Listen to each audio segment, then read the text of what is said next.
and welcome to Point and Drink Adventure, a podcast where we talk about the media and the drinks that we are consuming.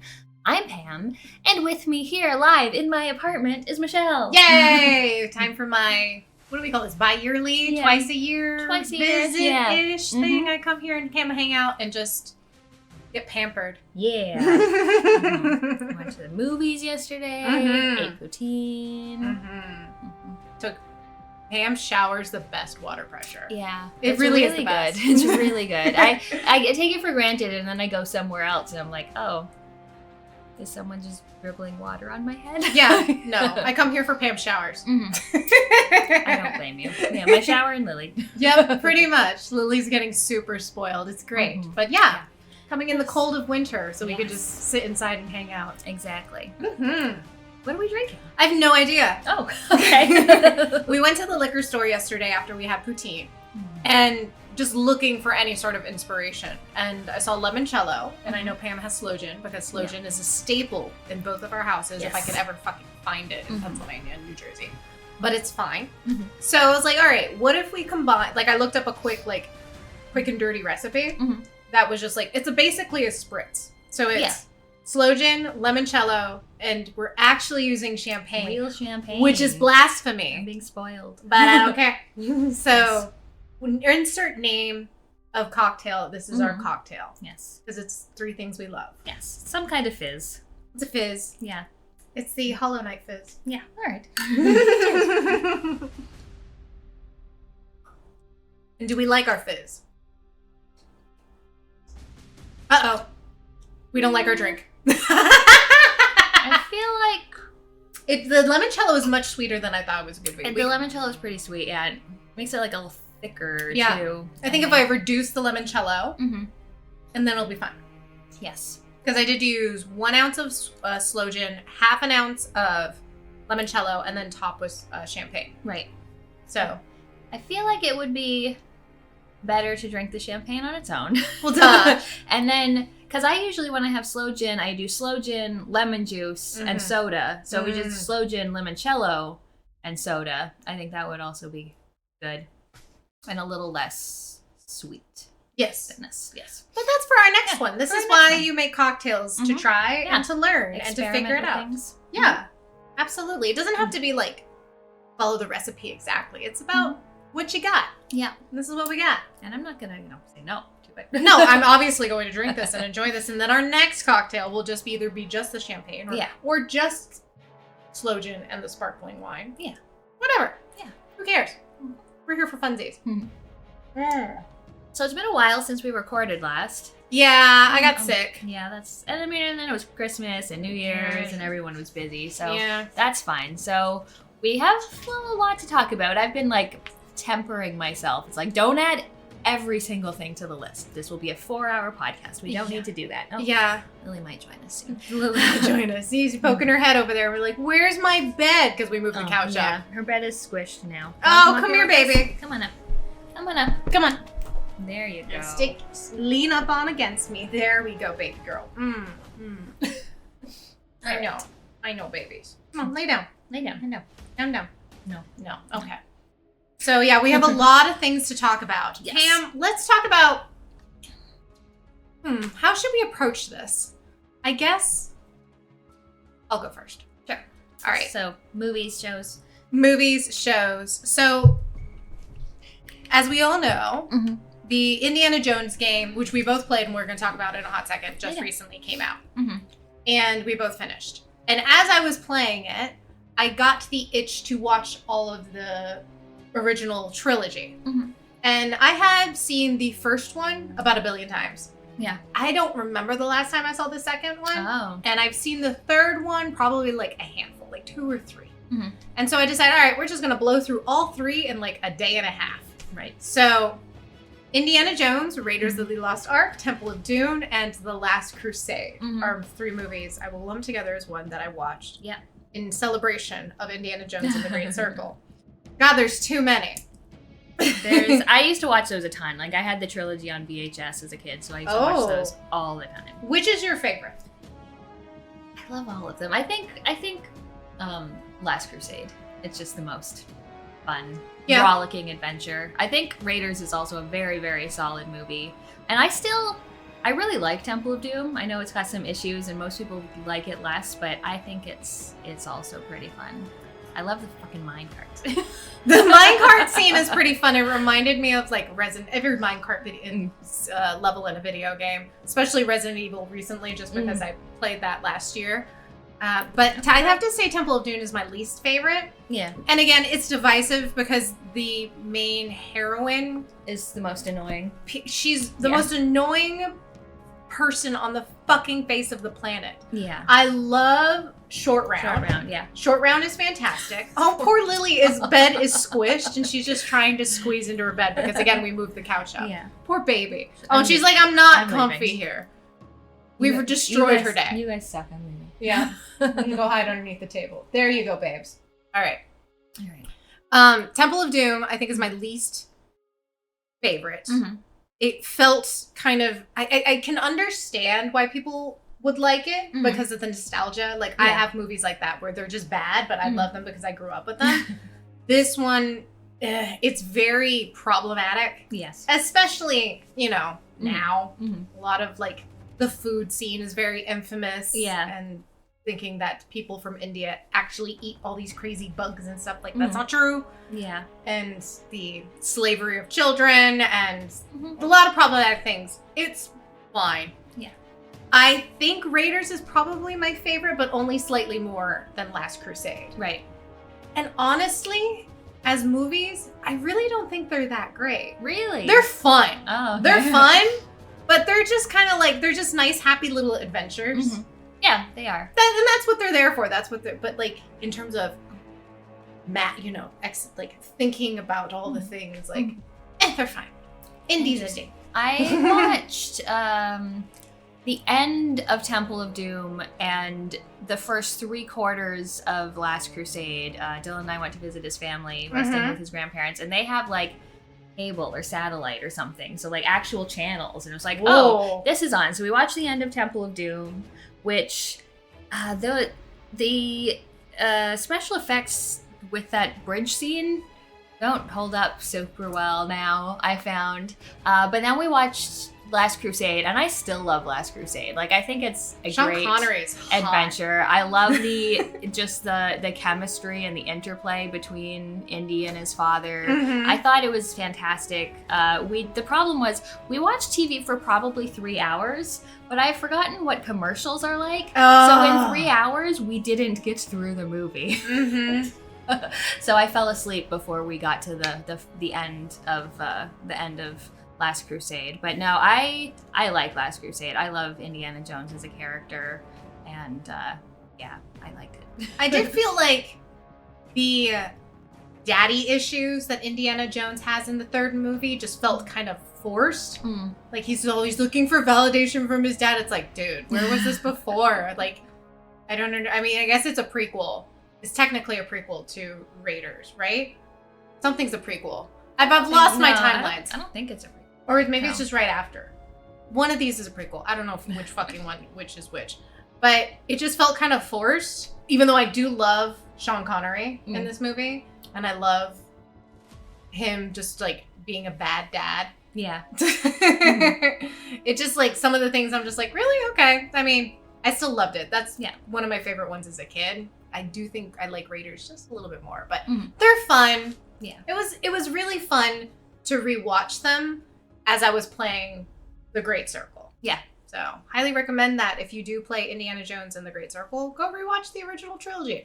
Don't watch the new ones. Yeah. Unless you just want, a glutton for punishment. I haven't seen... Apparently the new one is all right, I've heard. Yeah. I'm sure it is. I'm sure it is. Yeah. But what else have we watched, Pam? So we watched Miss Congeniality. Yeah! Yeah, I had never seen Miss Congeniality before. This is a movie about Sandra Bullock. She's an FBI agent, and they figure out there's going to be some kind of terrorist attack at not Miss America, but like a Miss USA. Miss USA pageant. So she has to go undercover as a contestant to root out what's happening. And of course, she is unattractive. She's got messy hair. Boyish. Yeah, her hair is greasy. Therefore, she's an ugly. unattractive woman. Yes, that was really it. That's. I mean, I feel like it's even worse than just take off her glasses. Like she didn't really wear much glasses. Yeah, but that's the usual thing. It's usually like, oh, look at this nerdy, homely girl. Oh wow, she's beautiful without glasses. But this was just like, just wash her hair and she'll be fine. I do love that scene though, whenever they're at the airport hangar and she's got a massive amount of people making her up. This woman just needs 10 minutes. Yeah. Not 4 hours. Exactly. Of an army of people. Yeah. But it's got Benjamin Bratt, who's great. Benjamin Bratt, right? That's not Benjamin Bratt. Oh. Is it? It might be Benjamin. I know I always get confused with. Oh, it is Benjamin Bratt. It is Benjamin Bratt. It is Benjamin Bratt. Yeah. We always confuse him with Blue Diamond Phillips. They're both hot. Yeah. So stupid hot. They've got good chemistry. You've seen this before. A billion times. I almost can quote the movie, the whole thing. Go have fun at the mall. Yeah. It was a really fun movie. I liked Sandra Bullock was great in it. The chemistry with her and Benjamin were great. It was that kind of 90s sexist, but absolutely it's a product of its time. Yeah. But it's fun. Mm-hmm. It was a fun movie. It's fun. I think Sandra Bullock is very adorable, and that we can look past all the sexism of that time and appreciate that this is great. And Michael Caine plays a fabulous gay man. I'm assuming. Yeah. He's got to be. He's what would his position be called? He takes on a contestant and is their manager, kind of a consultant or the coach. He's the coach. Yeah, coach. Yeah. No, it was a lot of fun. I liked it. Great movie. I loved it. What else did you watch? So, I've been itching to rewatch this movie for a long time. Have you ever heard of this? I have not. Okay, so this movie is called The Cactus Flower. It's from either 66 or 67, maybe 68. So it's a late 60s movie. It's got Walter Matthau, Ingrid Bergman, yes, and Goldie Hawn. Goldie Hawn in one of her first, I think it might be her first major film that she's a star in. And so it's based off of a play that she actually was in the play for. And it's about this dentist, Walter Matthau, who is just the slimiest thing. He dates women. He loves being single. But the way he dates women is that he says that he's married, so then he doesn't have to commit to the women that he's dating. Okay. Yeah, which is slimy. And wrong. And so Goldie Hawn is the woman that he is dating currently, and he breaks off a date with her to go dip his toes into, other waters or whatever. And she's like, fuck this shit. I'm going to try to kill myself. Oh. Yeah, this starts off real good. Okay. And she tries to kill herself and it doesn't succeed because her neighbor, Igor, comes over and because she opened up the oven and saves her, and then they become BFFs. Oh, okay. And Walter Matthau then decides, oh my God, she tried to kill herself for me. I love her. This is very problematic. This is very problematic. And so, but Goldie Hawn believes that he's married. So he can't just be like, we're going to get married now. Because he's got to build upon this lie. Right. So he has this secretary receptionist woman who helps him in the office, Ingrid Bergman, who secretly loves Walter Matthau. Okay. Yeah. That to pretend to be his wife, to convince Goldie Hawn that she wants a divorce with him so then they can get married. So it's that kind of Okay, that sounds fun. Yeah. I like those kind of comedy of errors, kind of just how do you keep up with all of these lies? Yes, it is fabulous. Okay. Goldie Hawn won an Academy Award. Oh, okay. It was her first movie, and she was for Best Supporting Actress. I love Goldie Hawn. And she is adorable in this. She is oblivious, blonde, but very observational. She sees it, but then doesn't, and comments on it, but doesn't realize that that's her. Right. It's happening to her. So she's very smart, but just doesn't connect all the dots, and it's adorable. She's fucking cute. Yeah. The outfits are adorable. Ingrid Bergman, who is older. She's older, but she's fabulous looking. She's also adorable. She's like this older woman who just like has been happy with her life. She's been working for 10 years, but like she wants to like get out of her shell a little bit. And then doing this situation for him, she's like, I'm just gonna go on a date with this guy. And she goes off and she's like, I dressed up. She's like, I'm just gonna go dance, and starts doing these funky dances. She's so cute. It's so funny. You can tell that it's based off a play, based on the dialogue and the things, but it's fucking cute. That's awesome. We should watch it. Yeah. I definitely will put that on my watch list. That sounds good. It's so cute. And Walter Matthau is adorable. And everybody is cute. So watch Cactus Flower. I feel like it's one of those 60s movies, and it's a very award-winning movie. I mean, Goldie Hawn's this movie, that it doesn't get any recognition. Like, it just very falls, like, nobody's heard of it. Like, I hadn't heard of it. Yeah. So watch it. Oh, that sounds awesome. What else have you been watching? So I watched Drive Away Dolls, which is the latest from the Coen brothers. Oh! Yeah. I didn't realize. I thought we were you're listing off some, like, 70s or 80s, like... No. This is dolls. This we're is talking a, about I think brothel this is thing. I think this came out last year. It's got Margaret Qualley, Oh. who I love. From We love her in The Substance. and Sanctuary. Mm-hmm. So her and her friend, they're both lesbians, and they decide things aren't going well for them at home. They decide they're going to take a car away, a drive-away car, and like they're supposed to deliver it to Florida. So they're going to go to Florida. I'd never heard of this. You can someone wants their car delivered to a space, so you kind of like rent the car, but then you have to deliver it to the car. So it's like way cheaper than renting, I guess. I've never heard of this before, but inside this car, they were not the people who were supposed to pick up this car, because this car has a briefcase, and the briefcase has something in it, and some bad people are after the briefcase. So it's sort of like, it's way lighter than most Coen brothers movies. It's still that like crime based and people not telling each other the truth, but it's like way lighter and way funnier than most of their movies. Yeah. Yeah, I really liked it. It's just very funny. I loved Margaret Qualley. She has like this real Southern accent. And they're just going around as these two kind of bumbling henchmen are chasing after them, trying to get the suitcase back for their boss. And so the whole time, for 2/3, 3/4 of the movie, you don't know what it is in their car. And then they find out what it is, and then they sort of figure out how they're going to deal with that. But I thought it was a lot of fun. That does sound fun. Also, the concept of this car thing, I kind of want to look it up. Yeah. Is this real? I wonder. I don't know. I don't also know sketch, because like, what if like there's a body in there? I mean, obviously like this, there's a suitcase in the car. I'm like, there's a body in there. Yeah, we're just gonna have champagne after this, don't worry. Okay.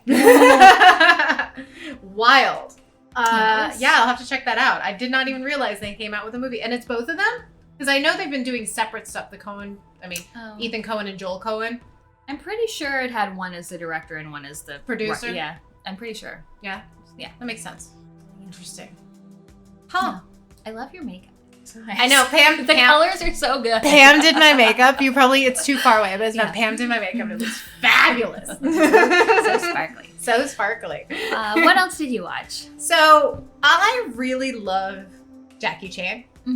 And I mean, even just like Rush Hour and the older stuff like Rumble, even though Rumble to the Bronx is not old, it's like 92. He's done a shit ton of stuff before that. So I love like ridiculous kung fu, and I love like this crazy stunts that he does in his movies. Like, that's what you're there for, right? Yeah. So I watched this movie Twin Dragons, which is also from 1992. It was dubbed, and it's about Jackie Chan is a twin, and at birth he gets separated, or his other twin they think dies in an accident, but in actuality he doesn't die, and some like drunk woman picks him up. And so then it's two twins who have psychic connections if they're somewhat close together. It's very weird. Psychic connections are close together. One who lives in privilege becomes a renowned conductor. And the other one lives in like the slums with his little buddy who helps protect, and he's very good at fighting people. Yeah. And just like, just an everyday guy. And then they end up sort of meeting in Hong Kong, and one is like trying to avoid, I don't even know, just like bad guys. And the other one is just like, I'm here for a concert. Okay. And they keep like weirdly running into each other, but the people they meet are like, hey, I just saw you. Oh. What's going on? And so it's like one of those like misdirection kind of things. Like, oh, I saw you over here, but you're over here. And it's fucking terrible. Oh. It's a terrible movie. And I love Jackie Chan, and I know, like, most of his movies are not, especially the older ones, are not great per se, but you're there for the fun of the stunts and such. You don't even get really fun stunts towards the end. And throughout the movie, it's a lot of, like Jackie, pretend there's another me here. Okay. And we're in a big bubble bath. Okay. Okay, we're just in a big bubble bath. All right. And all of a sudden, I, like, go underwater, and then another one pops up behind me, and you think that's normal. Oh, okay. You know, that kind of thing. Like, That really kind of cheesy, kind of stupid, and it keeps going on. Like, these bits of them being in the same room, but nobody realizing, are way too fucking long and stupid. Yeah. Just that kind of thing. It's dumb. It's not a good movie. I do not recommend. Go watch Rumble in the Bronx or something else for Jackie Chan. And the fun stunts were not even until the last fight. Oh, that's and I'm disappointing. like, that sucks. Yeah. And they were okay. They're not his best ones. I mean, it's Jackie Chan. He can do fucking anything. But they were just fine. So, meh. Definitely skip. I wanted to complain about it because it was just that bad. It was bad. No, that's too bad. I know. I love Jackie Chan, though. He's so adorable. He is adorable. I actually don't think I've seen many Jackie Chan movies. Yeah. But I mean, besides like a lot of his American ones, like even his like older ones are like hard to find on the internet. I had it on DVD, so yeah. Well, that's too bad. Yeah. What else have you watched? So I watched a double feature, Smile and Smile 2, which are fairly recent horror movies. Yes. So Smile, have you seen?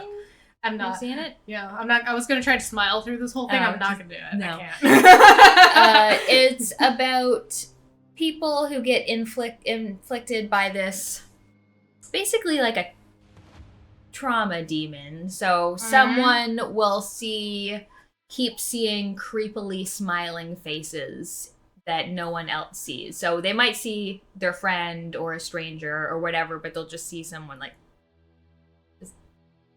just smiling at them, and it will sort of chase them around as they're sort of losing their mind, and then they eventually kill themselves. And it's because they can't handle people smiling at them? I mean, I think the demon actually like makes them kill themselves. And then it sort of passes to someone else. So of course it does, because it's like that's the kind of Asian horror thing. Exactly. Right? Yeah, it's very much like The Ring or something like that. So the first movie is about this psychiatrist, and a new patient comes in, and she's the one that sort of ends up passing it to her. And it just sort of goes along her life, dealing with this. Her fiance doesn't believe her. She's trying to look into this to see, like, oh, this is actually a chain of things that happen. How can I stop it from happening? I thought it was a decent horror movie. Like, it was a little bit formulaic. Like, it was a little bit to be expected. But it's interesting because they'll have just these hallucinations. So most of the time you don't know what is real and what is not real. So they'll just see these awful, awful things and then realize that, oh, that didn't actually happen. That was just a hallucination that happened. So I thought the first one was pretty good, like a decent movie. And then the second one, somehow, even though it's a sequel and even though the first one felt formulaic, the second one managed to feel less formulaic than the first one. Like, it managed to feel more original, even though it was a sequel, which I really liked. I forget the name of the actress in it, but she does such a good job. Like, I've heard goes hard. Like, she does a fantastic performance in this movie. And yeah, it just very spooky. Also, I really like that. So she's a pop star.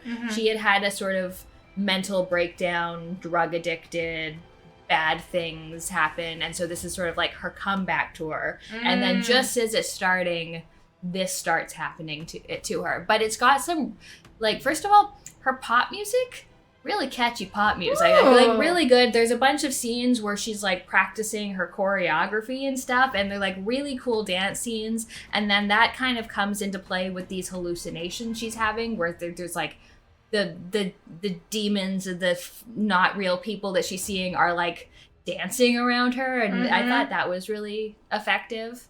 And I liked the second one quite a bit. I thought it was pretty good. Yeah, so the second one, do you need to watch the first in order to understand the second? I don't think so. Yeah. They will, because at first I was like, oh, I like that they're not really explaining this, but eventually they do explain what you would have learned in the first one. So yeah, I don't think you need to watch both of them, but it was, yeah, I really like the second one. Nice breath of fresh air. That a sequel is better than the original. Yeah. Oh my god. That's good. Hold on 1 second. Refill. Well, that's good. Yeah, it was fun. What else have you watched? Star Trek. Are we surprised? No. Not surprised at all. New series, Star Trek Lower Decks. The cartoon, which I pleasantly surprised you have watched some of it. I have watched some of it. I don't remember a ton of it. I watched it like a few years ago as like my before bed show, so I slept through a lot of it. That's fine. But, yeah, that's fine. So yeah, Star Trek Lower Decks just ended with season 5 recently, and watched it all. Good stuff. All right, so it is about the USS Cerritos, which is a California class.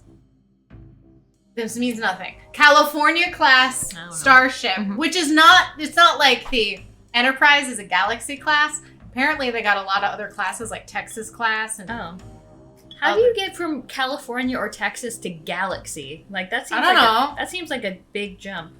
I have no idea. Is there just like planet class, Earth class? I have no idea. They actually have one part in the later episode where like a lot of starships come to go help them, and they start naming them off. Like, oh, this Galaxy class, this Texas class, this da-da-da class, da-da-da. It's like, when you're a California class, it's like all California cities. So Cerritos is a California place in California, and Galaxy class is like the mainline starship. Like Enterprise is a Galaxy class one, and that's like the creme de la creme. California class is like, we go do shit. We're kind of ass backwards. We're not the best in the fleet, but you know, we're spicy. Yeah. You know, we're the underdogs in this. And so this is about the lower decks team of a California class starship, the USS Cerritos. And it starts, the first couple seasons are a little rough. I'm not going to lie. Just because the main character, one of the main characters, Mariner, is a little over the top. Yeah. And it's a little ridiculous. As the series goes on, it does get a lot better. It does absolutely help if you watched previous Star Treks, just because it is a reference whore. Okay. You know, like, even on the last couple episodes, it references a couple things, like, for example, Discovery. Yeah. Which Discovery has blue Klingons. That's it. It references that. Okay. So it does absolutely. I don't think you could watch this as a standalone and appreciate it, which sucks because, like, I feel like you would want things to be accessible. Yeah. But especially for a cartoon. Especially for a cartoon. Like, you would think that would be something someone who didn't really watch would watch. Yeah. Yeah, absolutely. But the references are deep cuts in this. A lot of them I didn't even get. Like, I watch them with my Trek bestie, Yahel, and he would be like, oh my god, did you see this, this, this? I'm like, fuck, no, I didn't. What are you talking about? Like, I don't know, fucking know, man. And so there are YouTube pages and channels galore that go into each individual reference in these shows. And it's a lot. But I do think it is very fun as it goes on. I do really like Mariner and the other main characters as the series goes on. And it felt like a good ending. Oh. How many? 4 seasons? 5. Oh, 5. 5 seasons. And they're like 10 episodes. I think it's like 10 episodes a season. So it's not like 26. Mm-hmm. But it was... Is it my favorite Trek? No, absolutely not. Because, nothing can beat DS9 and TNG. But it was very fun. And I really started to enjoy it in the later seasons. So you should pick it back up. I tried to when I saw that, when I heard that you were watching it, I tried to look for it, but it got taken off of all the streaming services here. Because Paramount fucking sucks. Yeah, Paramount sucks. Fuck you, Paramount. Every time I start up Star Trek, literally every time, it doesn't matter with Star Trek, if I start it, it goes through its stupid ad in the beginning, and then just stops. So I have to bounce out, go back in, and then it'll start again. I'm like, this app is fucking trash. Absolute trash. The worst. So, if you've seen Trek, watch Lower Decks. If you haven't, go watch other Trek. Yeah. What else have you watched? This is on my watch list. I'm pretty sure this is very new. It's called Woman of the Hour. This is Anna Kendrick's directorial debut. She also stars in it. And it's based on a true story about a serial killer, whose name I don't remember, who appeared on The Dating Game. Yeah. Yeah, so she plays the character who was the Dating Game contestant of the episode that she was on. So it sort of goes over her story. She's, in LA. She's trying to become an actor. It's not going very well. Finally, her agent's like, go on The Dating Game. It'll get you exposure. And then all the while, it's intercut with this serial killer with the various women he ends up killing, which goes from like way before this to like after the show. And it just goes through sort of bouncing back between him and her getting ready for the show and her finally being on the show. And I thought it was generally pretty good. Like, I feel like because she's the star and because they didn't want to make it all about him, like they make her super sassy. I feel like the contestant probably was not this sassy on the show. But they, she eventually picks them and, is like, you were very charming on the show and now you give me a very bad vibe. And it goes over like also eventually how he was caught. So it's just sort of like this real life story of this guy and what he did and when he was caught with a semi-fictionalized version of the woman who he could have killed if she hadn't gotten creeped out by him. So she didn't end up... I guess this is a sort of spoiler. She didn't end up picking him? No, she did pick him. Oh, she did pick him. She did pick him, and they were supposed to go, like, away for a weekend. And then after talking to him, she was like, no. Like, good for her. Yeah. Which was interesting. I feel like I'm spoiling the whole thing, but also I feel like it's a real story. And and so... Yeah, it's because at the beginning of the movie, she's very much like, she's got a neighbor who's obviously got a crush on her, and she's just like, oh, I don't want to do anything to make you uncomfortable. Like, she's the kind of woman who you like, when at the beginning, I was like, oh, you would definitely get killed by a serial killer. But she sort of like wises up in the end. Interesting. That's good. So you thought it was good? Yeah, it was pretty good. Yeah. I also like those sort of period pieces of like that kind of 70s. Tony Hale is the host of the show, and I kind of wish he was in it more. He's like, his part is actually very small, but brutal. But that's good. Yeah, I heard about this, and you could probably watch that episode. I think it's on YouTube. You can see it. The real interaction between them during that time. Yeah. Interesting. Yeah, I've heard good things about this movie, especially all the press and stuff of how Anna Kendrick's thing. But yeah, this has been on my list. But life. Yes, exactly. It's fine. We're not talking about what we're going to talk my next thing on the list yet. So keep going. We're going to talk about the next one. So another one I just watched is Mandy. Dylan and I watched this last week, I think, where I hadn't seen it before. He had. This is a weird movie. It's so fucking weird. I love it. About Nick Cage. Him and his girlfriend, I don't even know his name. His girlfriend, it's Nick Cage. Mandy, are just kind of living out in the woods, smoking pot, living their best lives, being in love. Yeah. And then in the valley is this weird cult around this very tedious man. Very Manson-esque. Yeah. And he sees Mandy and walking down like, the road. I must have her. Mm-hmm. And so it just sort of goes from there. She not cooperative, and it just sort of escalates and then turns into a weird drug-fueled fever dream. It's fucking wild. Did you like it? I didn't like it. What? Oh my god. Okay, so the first half is a struggle. Honestly, first time I watched it, like it's movie slow. This like okay, well Spoilers, I said after I it, I'm not even spoiling like because it was like 2 hours. It was not a short movie. I was like, if this had been an hour and 20 minutes, it would have been better, but I still don't know if I would have liked it. Mm-hmm. It's like the beginning is very, very slow. It's very slow. Mm-hmm. And then, I don't know, it's like everything about it after a point is like, this could be the cover of a metal album. But I just also found it like not that interesting.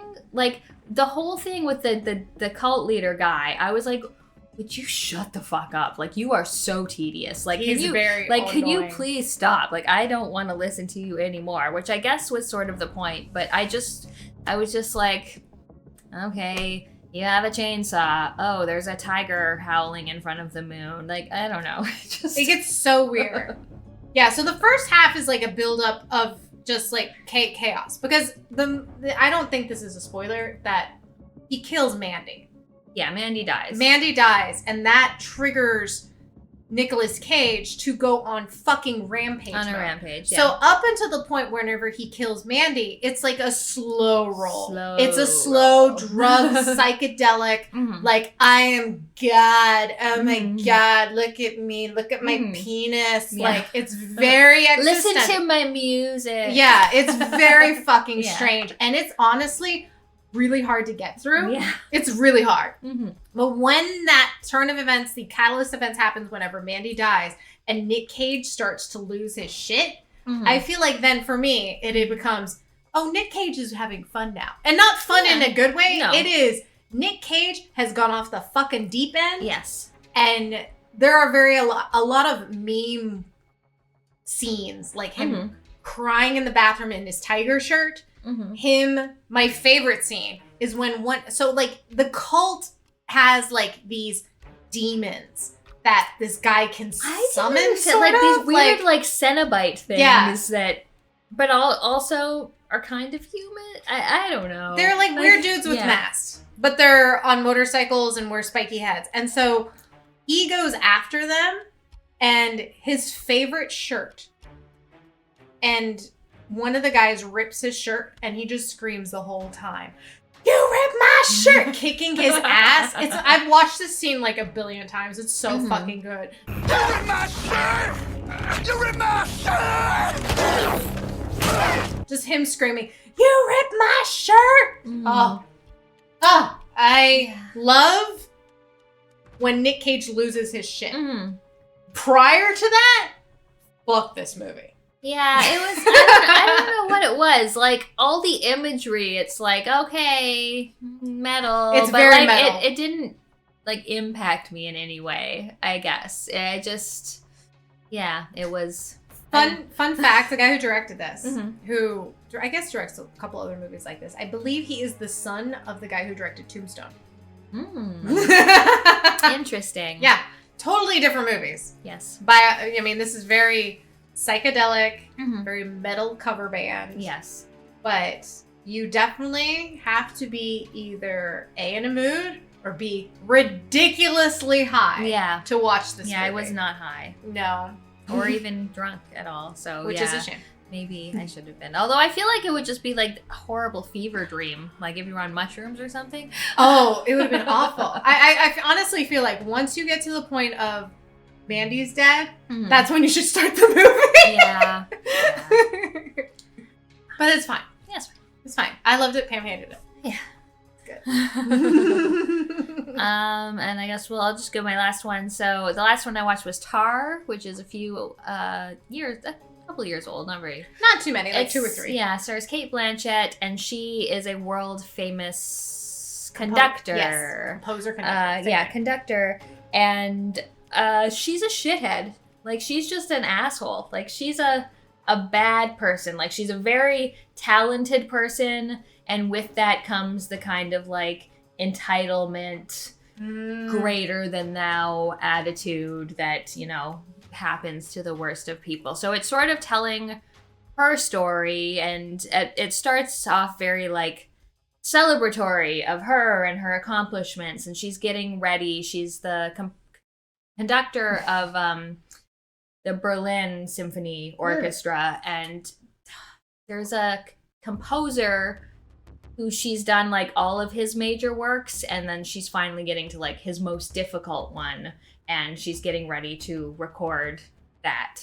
And it's really interesting. Like, I love all the ways that they talk about music and how a composer is, like, how a conductor is interpreting what the composer was meaning to do, and it's got very cool musical things. But then as it goes, sort of her bad behavior is catching up with her. So there is some, like, real world aspects, but then there's also kind of, like, she's losing it a little bit thinking about all of them, and it's really good. Like, a lot of it's just, like, dialogue, like a lot of dialogue, very little action, but, like, there's some fantastic scenes that look like they're all done in one take, and just like heavy dialogue, like heavy, difficult dialogue, and just, like, I really liked it. I really liked all the musical things. I liked everything going on in her brain. She did a fantastic job. Like, I really liked her. I've heard nothing but great things about this movie, and I love Kate Blanchett. She's so good. One of my favorite movies of all time. She's always just wearing, like, amazing suits. She's so hot. No! She is hot. Yeah. It's such a shame she was in Borderlands movie, because I'm like, I'm sure that's just fucking terrible, because she is beyond. She is just amazing actress. I fucking love her, and she can wear anything. She can wear anything. It was funny. I was thinking when we were at the movie yesterday and we saw the ad for the Tom Hiddleston and and I was thinking, like, oh, there are certain actors where, like, you have to think there's a certain level of quality, and then you just brought up Borderlands, and I was like, oh, maybe not. She was in that trash fire. Yeah. But Tar was excellent. Yeah, I love her. This has been on my watch list for forever, so I just haven't. Shit, because I'm lame, but I will try my best. Yeah, you should watch that. All right, last. We went to the movies yesterday. Yeah, I got here and then we went to the movies. So what did we go see? We watched Nosferatu. I am gonna say this name every single fucking time, and I don't fucking care. All right, so Nosferatu is a new Eggers movie. What's his first name? I don't even know. Mike? Daniel? Something Eggers. Something Eggers. Eggers is his 4th movie. He's done The Witch, The Lighthouse, The Northman, and then this one. This is the only one with the. There's what? Without the? Or is it Witch? The Witch, or is it just Witch? I think it's The Witch. Is it? Okay. I think it's The Witch, The Lighthouse, The Northman, and then Nosferatu. Yeah, Nosferatu. This is his only one that is not an original story. This is obviously a remake of the 1922 German expressionist silent movie featuring Max Schreck. Name. Yeah. Anywho, very famous silent movie. I'm sure Dylan's in there just being like, you guys suck. It's this guy. He's losing his fucking mind. Can't wait to get yelled at. I had started watching the original prior to coming here to Canada because I was like, oh, I want to watch, but then I fell asleep because it was late at night and the night before I was going to fly here. Anywho, this movie is about a young couple, newlywed couple. Lord knows what her name is. Emma. Anna. The names are different in each movie. Yeah. So the names in the original Nosferatu, like her name is like Anna or something like that because they changed the names because it's pretty much a story about, it's Dracula's story. It's the story of Dracula. I had trouble the whole time. I was like, Emma, Hannah? Like, I wasn't sure what it was. What's her name? No, Ellen. Ellen. Okay. Her name is Ellen, which is not the name of that. I don't know. Yeah. Dracula's Mina. So it's pretty much the story of Dracula, but they changed the names in the original one because they didn't want copyright issues, because they didn't want to pay the proceeds to the widow of Bram Stoker. Yeah. And then they still made it anyways. And then they still got sued and they burned a bunch of copies, and then only a couple survived. And so that's why, but whatever. Anyhow, so this movie is about Ellen and her happy little husband, and he wants to do the best for her.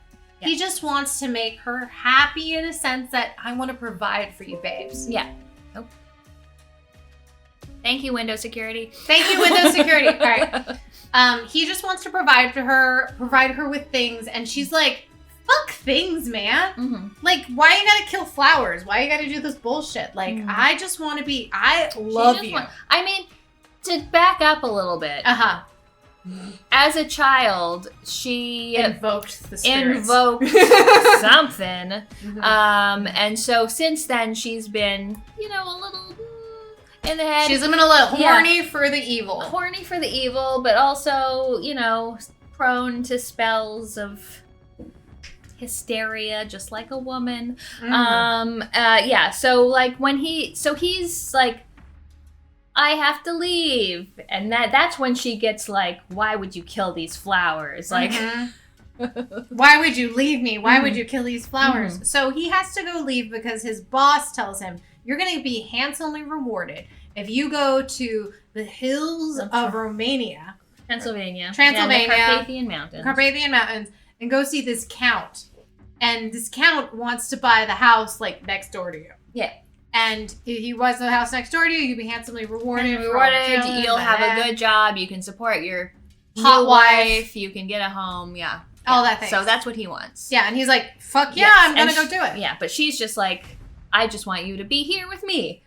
She's like, I foresee the evil that is coming. Yes. I know this is going to be a bad situation. Yes. Don't do it. And he's like, babes, no. Babes, we have to go. I need to give you all the things you deserve in life with my money. So. Yeah. So obviously it's a bad decision. And he goes, signs papers that he should not sign, encounters things he should not see. Yes. And encounters pretty much Satan incarnate in a vampiric way. So it's a Dracula. It's a Dracula movie. It is so beautifully shot. It's beautiful. It's gorgeous. Gorgeous. Right from the beginning, that very first scene where Ellen is talking, like she's apparently had a bad childhood and she's just looking for friendship and comfort. And so she invokes something and she's standing in her bedroom and it's all like half of her is lit by moonlight and half of her is in the dark. And then there's just like flowing wind-blown curtains with just like the shadow of Dracula on it. And it's just like so good. It's so good. It's so like every shot is beautiful. One of my favorite ones was when Nicholas Hoult was at those crossroads and there was just like an upside down crucifix of a road and there was just like snow coming down and then there's like a tunnel of light at the end before the carriage came up to him. Like it's just like every scene beautiful shot. Very Eggers-like. I mean, Eggers is known for his authenticity in these scenes. The dialogue is kind of Old English-ish. It's set in 1838 or 36, one of those. And it's not like modern day English where they're going to say douchey things like we talk. Yeah. But it is not Old English. English. Not like when you're watching The Witch. And that's kind of hard to understand. And this also takes place in Germany. Right. And they have English accents. Yeah. But it's fine. Yeah. Just, suspension of disbelief. And it is very... The set design, the costumes, everything is so beautiful and meticulous. Highly recommend this movie. Yes, it's gorgeous. I did feel like the pacing wasn't the best. Like it could have been a little a little quicker, especially around the middle. I felt like there were some scenes where I'm like, because I really liked the movie, but there were times where I'm like, are we only an hour in? Like, I literally looked at my watch. 15 minutes. No, in the movie. Oh, no. Not in this. Yeah. I was like, there was just times when I was like, I like this. I'm enjoying this, but like I expected to like it a little more, just given the subject matter and everything. Because just sort of sometimes in the middle, it would kind of drag a little bit. Like I felt like there were some scenes that were very dreamlike, and it was just very like something would happen, and then all of a sudden you would be in another location, or the time of day would be different. And like I thought those worked really well, but occasionally it seemed more like grounded scenes, and we would like hear Ellen saying like, she's going to die, you're going to die, we're all going to die, and then it would just like cut to something else, and I was like, well, that was a weird transition. I agree. I absolutely agree. Like I felt like it lagged a little bit in the middle, but the ending makes it so worth it. The ending is amazing. I loved the ending. Oh my god, the ending was fantastic. It makes it so worth it. It's so well done, well shot. I like waking up this next morning, I was still thinking about the movie. Yeah, it was. The ending was fantastic. The ending, like, even like as leading up to it, I was kind of like, it's getting a little slow, but then the ending just like ramped it up, and definitely the visuals are made great. Me like it more. Lily Rose Depp was amazing. She was really good. Yeah. The physical acting that she does is very well done. Yeah. And you can tell there's not a lot of CGI involved in this. This is her physically doing these crazy things. Yeah. And I think all of the cast was really incredible. I'm always so surprised. I guess what's his name? Skarsgård, the little Bill Skarsgård. Bill Skarsgård is like making a name for himself being monsters now. Good for him. Good for him, because like it took me until probably 3/4 of the movie where there was a scene where I was like, oh, I can see him. Like, yeah. He's very much in the shadows. Yeah. He's intentionally, which makes sense. Yeah. But even like you could, hear him and see him, and there wasn't a lot of like real good direct shots of the Count. But like, yeah, it took me a while before I could actually like see him, like recognize his face in the. Yeah. Really, and the makeup on him was also really fantastic. This movie is very well done. Yeah. I think we debated about this afterwards, like where does this rank in terms of like Eggers movies for us? Yeah. Honestly, for me, I think it's still number 2 even after sleeping on it. Yeah. Behind The Witch, just because I love the subject matter of The Witch. But this is good. Yeah. This is some good shit. Yeah, I would put it above The Witch. And I haven't seen The Lighthouse, and Northman's at the bottom. But Northman's obviously at the bottom. I think because for me, Northman's at the bottom because of you can really tell the corporate hand that was into it, and it was a much more bigger budget. Like I feel like Eggers, that was his big budget film that he did. That was like, this is what it's like when you do a lot of like the big corporate. If we went to Marvelverse, you know what I mean, and. I was so happy to see that he ventured away from this. Like, this is only I hate to say that that's a low budget, but a $50 million movie. This was? Yeah. Oh, okay. Which is low. That is. Incredibly low. Like, $50 million to make this movie.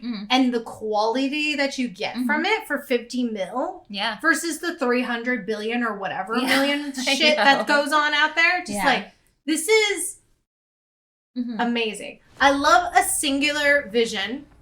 That is creative. Yeah. It may not resonate with a lot of people. Yeah. Like, I hate the movie theater experience. Yeah, we're at the theater, and a lot of people were like, oh, that's weird. That was weird. Like, the movie ended, and people were walking in front of us, and are like, oh my god, that was weird. I'm like, are you fucking kidding me? Have you ever seen an Eggers film? Can't wait for you to see The Lighthouse. That's the weirdest shit in the world. Yeah. But it's... The movie theater experience can be a whole nother podcast, because I just fucking hate it. But it's just interesting to see that perspective, because I feel like it was a very straightforward movie. It was. Like, despite all the like sort of dream sequency bits, but it was made very sense. Like the story was pretty straightforward. Like you had the setup right in the first scene. Yeah. And then So I didn't feel like it was very weird or anything was characters acted as you would expect. There was nothing like huge, weird, like why would you do that kind of bullshit? Yeah. And the arc of Lily Rose Death Ellen's character was very well done. Good. Yeah. Very well done. She's the heroine. She's like, I'm going to become the strong female in 1830s fucking Germany. Yeah. In a way that makes sense of that time. Yeah. Highly recommend. Yeah, I liked it a lot. Yeah, watch Nosferatu. Nosferatu. I'm gonna say the name wrong at least a billion times. Yeah. Someone wrote a book. I don't know if it was Stephen King's son or maybe it was someone else, but it's just like Nos for a 2. Really? Yeah. Like the number 2 and the number 4. Oh. I wonder who that was. Prince always uses them. All right. Break. Break.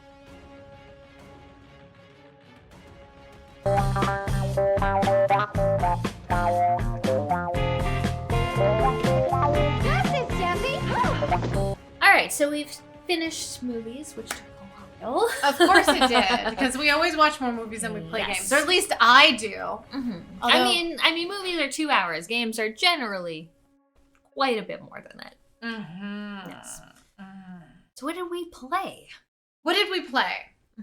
So tying back to the Indiana Jones thing that we just talked about. Yep. We both played Indiana Jones and the Great Circle. Yeah.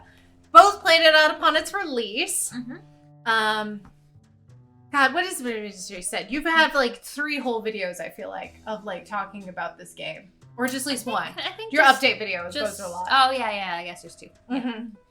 So Indiana Jones starts off in this happy little like the beginning of Raiders of the Lost Ark. I love that. That was great. They just recreated the whole first scene of Raiders, like shot for shot, beat for beat, but you get to control it and be Indy walking through the jungle. It was awesome. Yeah, I loved it. That intro was the catalyst for me watching the original trilogy because I was like, I need to watch these again. What's going on? So I am not super familiar with Machine Games games. You are with the Wolfenstein. Wolfenstein. Yeah, you only played the shit one. I played the shitty Wolfenstein, the co-op one, which I couldn't even finish. That wasn't good. But no, Wolfenstein the New Order and Wolfenstein the New Colossus, both very good games, especially New Order. First person shooter Wolfenstein games. So this is like not a shooter. Like you have a gun, but this is not a first person shooter. I never used my gun. I shot 2 people with my gun in the entire game. For the first while, I didn't even realize I had a gun. Yeah, I think I had to mention it in the Discord. And then you mentioned it. I was like, oh, I have a gun. And then I tried my gun and I was like, no, thank you. No, this is not a gun game. No, this is not a gun game. This is a run up behind dudes and kick them in the balls. Exactly. I mean, and that makes sense because Indy only very occasionally is like, I'm going to use my gun for something. Usually it's his fist or his whip, which makes sense that like, okay, you can shoot things, but it's not going to feel good other than like 1 or 2 situations. Right. And I feel like there are so as you're playing the game, you're Indiana Jones, you're trying to find like it's a mystery of the Great Circle. Yeah. You're in first person perspective 90% of the time, unless you're climbing a bullshit thing. And there are things everywhere. Oh yeah, there's lots of stuff. Everywhere for you to hit things with guys. And even the guns you pick up, you just hit X or whatever button it is and it just turns into a melee weapon. Yeah. So it's like, there's no point to shoot things. No, there's no point to shooting. Because if you shoot somebody, it's just going to alert everybody and then you're just going to have to run around for 5 minutes to go avoid them. Yeah. And that's more of a pain in the ass than I want to deal with. Yeah, so you start off and you do the Raider scene, and then you're at your school in Connecticut. Marshall College, I think it's and someone breaks into the museum and steals Tony Todd, and steals a specific thing, and then Indy's like, why did they steal this? I have to find out, and follows them around the world. So first he goes to Vatican City. just gorgeous. Like it was fun. It's a gorgeous place. You have a priest friend there who's helping you out. I love him. I love him too. And he gives you a disguise so that you can walk around as if you are a priest as well, which will get you past most of the Nazis, because there's just fucking Nazis everywhere. Fascists. Nazis and fascists. Yeah. So most of the time, I actually was confused a few times because I got my priest outfit, and most of the time that let me just walk around. But like one time, I was just like, "Oh, I need to stop here and look at my map," and then which is trash. One of the big. I was good with the map. I'm not. One of the head fascists was like, "I don't recognize you," and then everyone killed me, and I was like, "What happened?" I was just there looking at my map. And I'm a priest. I'm looking at my map. What are you doing? Yeah. Yeah, I think you mentioned that. And I was like, oh yeah, some of the dudes with like the white thingy. Yeah, I didn't realize that. Yeah. That would happen. They're more recognize you if you just stand there. Mm-hmm. So you can't just stand there in particular places. Yeah. You actually have to keep moving around. Yeah, there's certain people that you have to avoid. It's weird because there are things in it that make you think like it's an immersive sim stealthy game. Like the fact that you can pick up bodies and move bodies. Mm-hmm. Like at first I was like, better move this body somewhere so no one else sees it. And then it didn't take me long at all before I was like, I don't need to do that. Yeah, you really don't have to. I still feel like I did. I was like, I'm just gonna move him around the corner over here. Because I felt like I'm gonna tidy up a mess. Yeah. But that's a me thing, not a game thing. Thing, you definitely didn't have You didn't need to. Like, I really did feel like the stealth was half-baked. Like, it was half-assed. I didn't think it was a great stealth system, although it felt very good. Like, stealthing around and having, like, a fucking sledgehammer and getting up behind a fascist and, like, taking out their knees and smacking them in the head. Like, that felt really good. But in just, like, the general, like, stealth, movie body, like, throw a bottle. It was like, I don't like. It's not great stealth, but also the enemies are dumb, so it doesn't really matter that much that it's not great stealth. And so I had to figure it out because at first I was like, oh, do I have to play this as a stealth game? And then I realized, not really. I can just kind of do my own thing, and then I enjoyed it more. Yeah. So, I felt the stealth was kind of weird, but I felt like where the game really excelled was when you were in a tomb or you were in a thing. Like when it was more of a linear experience, I thought it was great. Like doing little puzzles. They're not particularly challenging puzzles. But they were fun puzzles. But they were fun puzzles that you had to like really pay attention to what was going on around you to see the proper thing to do. And then they would usually transform into some kind of action scene where you're using your whip to go across tree branches. Mm-hmm. And I really liked that. Yeah, I liked Vatican City. Like, I actually ended up doing all the side quests in Vatican City because it is kind of an open area where you can just, like, take a picture of this thing and do that thing. And I like that. And then I got to Giza. I was like, I don't like this area as much. It's too big. Actually, that was probably my least favorite part of the game. At the beginning, you're like, go to this Sphinx. And it's like, I am at this Sphinx. And it's like, oh, you need a lighter. Go back to town and get a lighter. And then you go back to town and get a lighter. And then you go back to the Sphinx. It's like, oh, wait, you need, I don't know, some other shit. Yeah. Go back to town. Stop. That was like the low point of the game for me. And then I didn't do any of the Giza side quests. But just like the general things. And actually, what was the last place? Thailand? Thailand. Oh, no. Yeah, was it Thailand or was it Taiwan? Not Taiwan. I mean, first you went to Japan for a little bit, but then you went to... No, you went to Shanghai. Oh, Shanghai, yeah. And then you were in, like, the Nepal area and, like, the ice thing. Oh, I liked that, too, because that was I did. I like those little ones. I really like those little ones. Mm-hmm. I actually really liked the last area and just going around in my boat. I just like boats. Yeah. That's Thailand. Yeah. I think it's Thailand. Somewhere Southeast Asia. Yes. Yeah.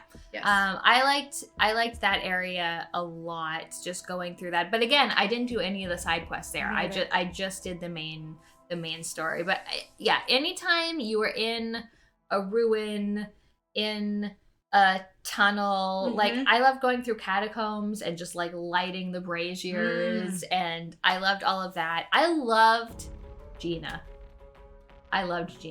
Was the other woman who was in Giza? Oh, I don't remember her, but I liked her too. She's hot.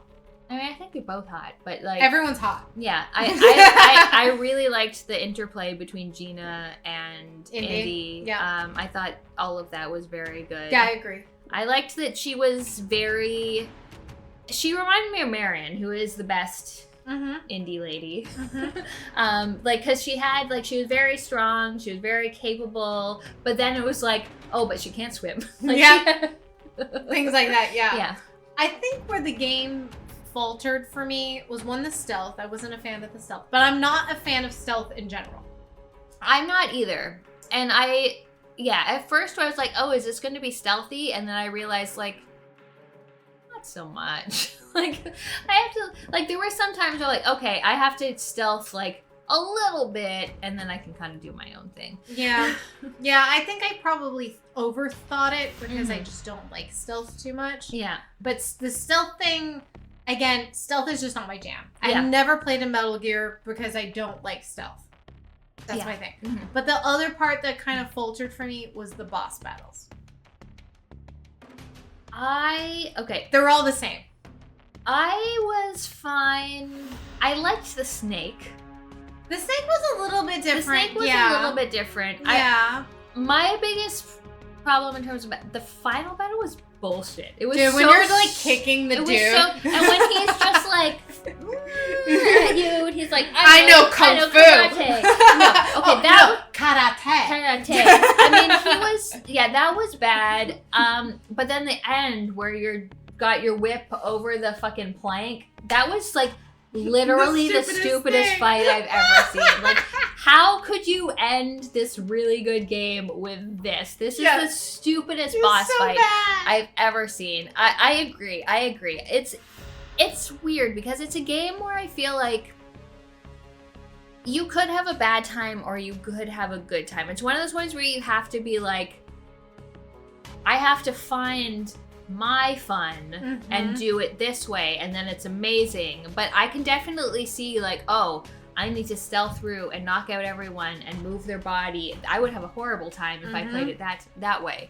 But I found like I found the way to play it where it was just like, yeah, 90% of this is awesome. So again, this is like tiny thing. Like, it's a great fun game to play. But some of the things I'm just like, what the fuck? Like, yeah, there were some silly things, but yeah, I really liked it in general. I'm happy that Xbox finally has a good game. Oh my god, everything has been a PlayStation exclusive, and everyone keeps yelling at you in your comments. Why haven't you played this? Why haven't you played Final Fantasy? Why haven't you played Astro Bot Camp? Because she doesn't have a fucking PlayStation. Yeah. Get over it. They're $700. Yeah, and they won't fit in my fucking thing. No, they won't. Mine is like on the outside. Like, it used to be on like on top of my wine rack. That's honestly, if they made one that I could just put in that little space there that has cleaning supplies, I would buy a PlayStation tomorrow. But we would go. Yeah. I would submit. But yeah, I loved indie. Also, I just found like the writing, the tone, the performances were perfect. Like, I felt like amazing. It was so good. Like, I'm usually kind of like Troy Baker, you're kind of a pompous ass, but like he did a fantastic indie performance. He did. Like, he did so good. And did you see his outfit at the Game Awards? So stupid. It was so ridiculous. It was kind of like, I would wear that kind of thing. But also bad at the same time. Also bad. I was really wanting Harrison Ford to insult him, and he didn't. It would have been amazing. But yeah, I just thought, like, the script, everything was amazing. Like, all of Gina's lines, all of Indy's drawing, the tone was just like perfect. Yes. Agreed. Absolutely agreed. Couple little things, but otherwise a very fun game. Very fun game. Also, I never figured out what to do. I literally never used a repair kit in my whole game. I told you how to use it. I guess it's because I never hit anyone with my You never use your gun and you never use your priest cane. I guess so. Yeah, I never figured out what to do. Although I did like they could just pick up like biscotti and eat it. I love that. And it's like local to the area too. Like I picked up this weird durian fruit. Yeah. Like, yeah, I'm gonna eat the stinky durian. Yeah. Yes. Yeah. But I thought it was a lot. Mm-hmm. What else have you played, Pam? All right. So one of the games I played at the end of the year is called Symphonia. And this is a precision platformer. Precision platformer. Music Ooh, scary. based. Yes. It's funny because I had a sponsored stream, my first ever sponsored stream for Symphonia. And they're like, here's the demo. Play it for 2 hours and we will give you some money. And I was like, sure, I'll do that. And then I played the demo and it took me 20 minutes. And I'm like, and furiously like messaging my contact on a Friday night being like, I don't know what to do for 2 hours. So I played through it like 3 times for an hour. And then I was like, well, if I know you're paid, I'm paid. Yeah. But it was a really cool demo. So you start off, you are a violinist and it's like this mechanical automaton world and it's all kind of fallen into disrepair, and so you're looking for these other musicians to restart your orchestra. And yeah, it's just like you like double jump, you like stick to things, you can launch yourself, you float, and there's a lot of spikes. It's really good. Like I was definitely frustrated at times because there were times where it's like you have to get through this level in one go, and if you fail, you go back to the beginning. So it was challenging. Like there were definitely some points where I was like, but it was really good. Like I liked the precision platforming. It was even a little bit forgivable in like I could see my character was like just off, and it would be like, no, you're fine. It's fine. Yeah, you're fine. You're fine. Keep going. You can do it. And it was just very beautiful. Like there's microphones and there's a whole button dedicated to just like play your violin, and so you activate things, but also if you're just in the middle of a level, you play your violin and it'll play like a very well-known piece of classical music, like just a little like 10-15 second clip, and it was just beautiful. All of the backgrounds looked very painterly, and what I really liked about them was that they looked like very warm, like all like warm wood tones, like all like the wood instruments and like cellos and like it was very beautiful. You get new abilities as you go through, so it's not a Metroidvania, but you can go so back. It's not a talent tree, it's just like you acquire just acquire new abilities, but there is fast travel, so if you get a new ability you can like fast travel back and use that new ability, and maybe you'll find like a stray musical note or a little like letter that explains a little bit more about what's happening in the world. So it was very pretty. Like the game, like to get through to the end, I think it was like 3.5-4 hours, and then I went back and just like tried to like collect extra things for an extra couple hours, but it was just like a nice, short, sweet, just beautiful. Oh, yeah, that's really nice. We just love a beautiful game. I'm just so scared of precision platform. I'm really bad at platforming. Hollow Knight took me over 50 hours to beat the first time, which I feel like is normal, maybe. I think it's pretty normal. Like when I lent Matt my Switch, I'm pretty sure he spent that much time. But still, I'm real bad. Have you you've played Celeste? Is that precision? Actually, it is. I always bounce off Celeste. I've never played Celeste because I can't. I can't. Yeah, I don't know what it is. Like, I like precision platformers, but something with Celeste, I die twice, and I'm like, nope, I'm done. Which is a shame, because I hear so many good things about it, and I see the vinyl fucking everywhere. Yeah. But whatever. Yeah. It's fine. Symphonia. Fun. Symphonia, good. What else did you play? So I went back to an oldie but goodie. Oldie but goodie. I played on my analog pocket, Lufia 2, The Rise of the Sinistrals. Oh, the Sinistrals. Yes. Yes. Which is a prequel to Lufia 1. And later in the Super Nintendo, this is a Super Nintendo It's a RPG. prequel. Yes, a prequel to Lufia 1. But this is a Super Nintendo game. And honestly, probably one of the top 5 RPGs on the Super Nintendo. Oh, wow. Yeah. It's very Well, the visuals are amazing. What's above it? What's above it? Yeah. Oh, God. Fuck. All right. Final Fantasy 4 Okay. /2. 4/2. Secret of Mana. I love Secret of Mana. 4/2 is the Paladin Dark Knight thing. Cecil, Yeah, okay, yes. Cecil, With Radia, Mhm. Rosa, Kane, Edge. yeah. Not the one with the train. That's 6. That's it. Okay. Honestly, I like 4 more than 6. I've never played 6. Actually, my Trek bestie is playing 6 right now. The opera. Opera is also 6? Yeah, the opera is 6. And he's hating life. Okay. It's hilarious. Fucking hilarious. So funny. Because he doesn't play RPGs. Oh. And I'm like, well, if you don't play RPGs, why the fuck are you playing Final Fantasy Play 6? CDI games. I know, right? Like a fucking tool. You heard me. Anyway, Final Fantasy 4, Secret of Mana. Lufia is definitely on there. Oh my god. Drawing. I have lipstick on my teeth, apparently. What else is there though on the Super Nintendo? I'm drawing a blank because I'm a little bit tipsy right now. But Final Fantasy 6 is definitely one as well. Is Earthbound one? I have never completed Earthbound. And I know Earthbound has some cute quirkiness to it, but I'm just not all about it. Yeah. Even though it's, all right, we're going to have a hot take with Pam right now because I know she doesn't say. Link to the Past is not an RPG, it's an action adventure game, but I'm going to include in it because I don't give a fuck. So. It's not an RPG It's at not all. an RPG at all. Paladin's Quest is also a really good one. Mystic Quest, which I think is divisive because it's stupid easy, but it's fun. And the music is fucking amazing. Like easy. Especially when you're talking about Nintendo, Super Nintendo games, like easy. Mystic Quest is your jam. Yeah. I love Mystic Quest. I have that on vinyl too. It's so fucking good. Oh, anywho. So Lufia, Rise of the Sinistrals. All right, I might bump it up from 5 to 3. Okay. So it is about Maxim, Celine, Guy, some other people. Some other guy. Gonna fight the Sinistrals. We're gonna go fight the Sinistrals, who are basically God. Because we always have to fight God. Always have to fight God. JRPGs.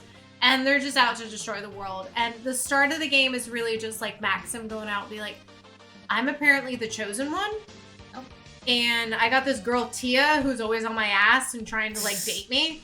And then I meet this girl, Celine. I'm like, Tia, get the fuck out of here. Celine's like the hot shit. But I have to go find out why I'm the chosen one and what these fucking bad guys are about. Right. And he just goes off to go find out what it's all about. All right. And so what I like about this game, one, you can run. Okay. Which is, you think, not a quality of life thing. Oh, it absolutely is. Absolutely is a high level. Oh, Breath of Fire, I forgot, is one. Oh. That's very... Breath of Fire 1 and 2. Because Breath of Fire 2 on the Game Boy Advance is much better because you can run. So, you can run in this one.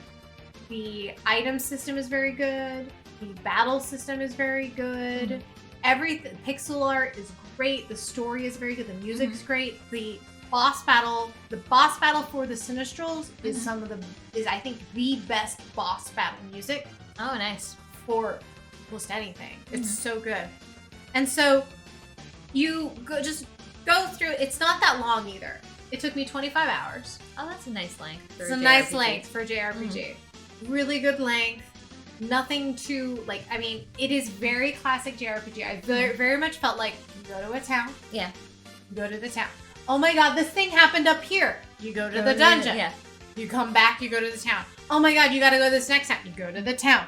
Oh my god, this dungeon over. You go to the dungeon. Yeah. That for at least 15 hours. Yeah.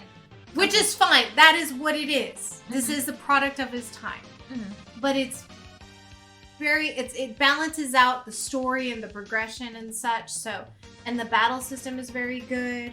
It's not super complicated like when you get into Final Fantasy VI, when you can start putting espers and stuff in your characters and start leveling up your characters that way. Right. Nothing like that. You pretty much are set. Like, Maxim is a battle guy. Celine just like does magic, whatever. So it's very well done. I love it. And Pam is looking in her drawer. I'm looking for a hair tie. Oh no, we're looking. I don't have one on my wrist. I think I've got one in here. It's here somewhere. There's one. Are these ones? Yes, thank you. Whoop. We're fine. We're good. We're fine. But yeah, it's a very good JRPG of the Super Nintendo era. I think one of the best ones. So if you're looking for a JRPG that is one accessible, that is not ridiculously convoluted, like when you look at an item, you're like, I don't know what the fuck I don't know what this is. does. Yeah. This is a good gateway drug into the JRPG world. Have you ever played them? Lufia 1 or 2? No, honestly, I don't get into JRPGs until the PS1 era. Like, I don't really...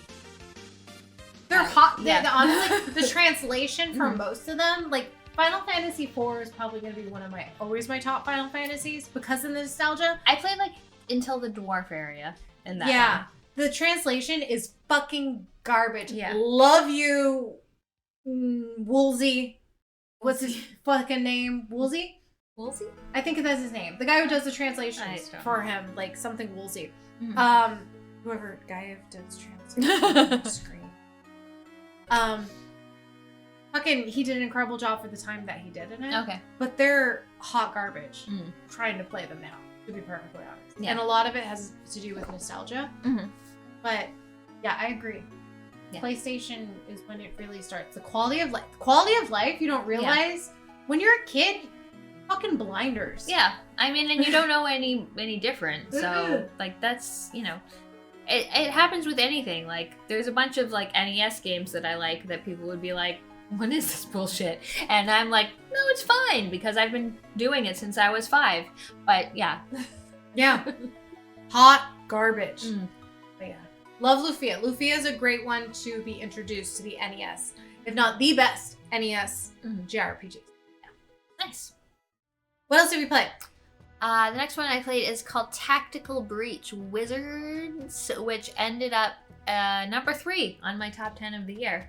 So I liked it a lot. This is a turn-based... You love a tactical game. I love a tactical game. I love turn-based tactic games. So there's so many reasons this game is cool. So you play a bunch of wizards. And you all have different powers, and you're all just, a bunch of lovable weirdo idiots. Idiots. You're like, first character you get to know, his power is that he can see things 1 second in the future.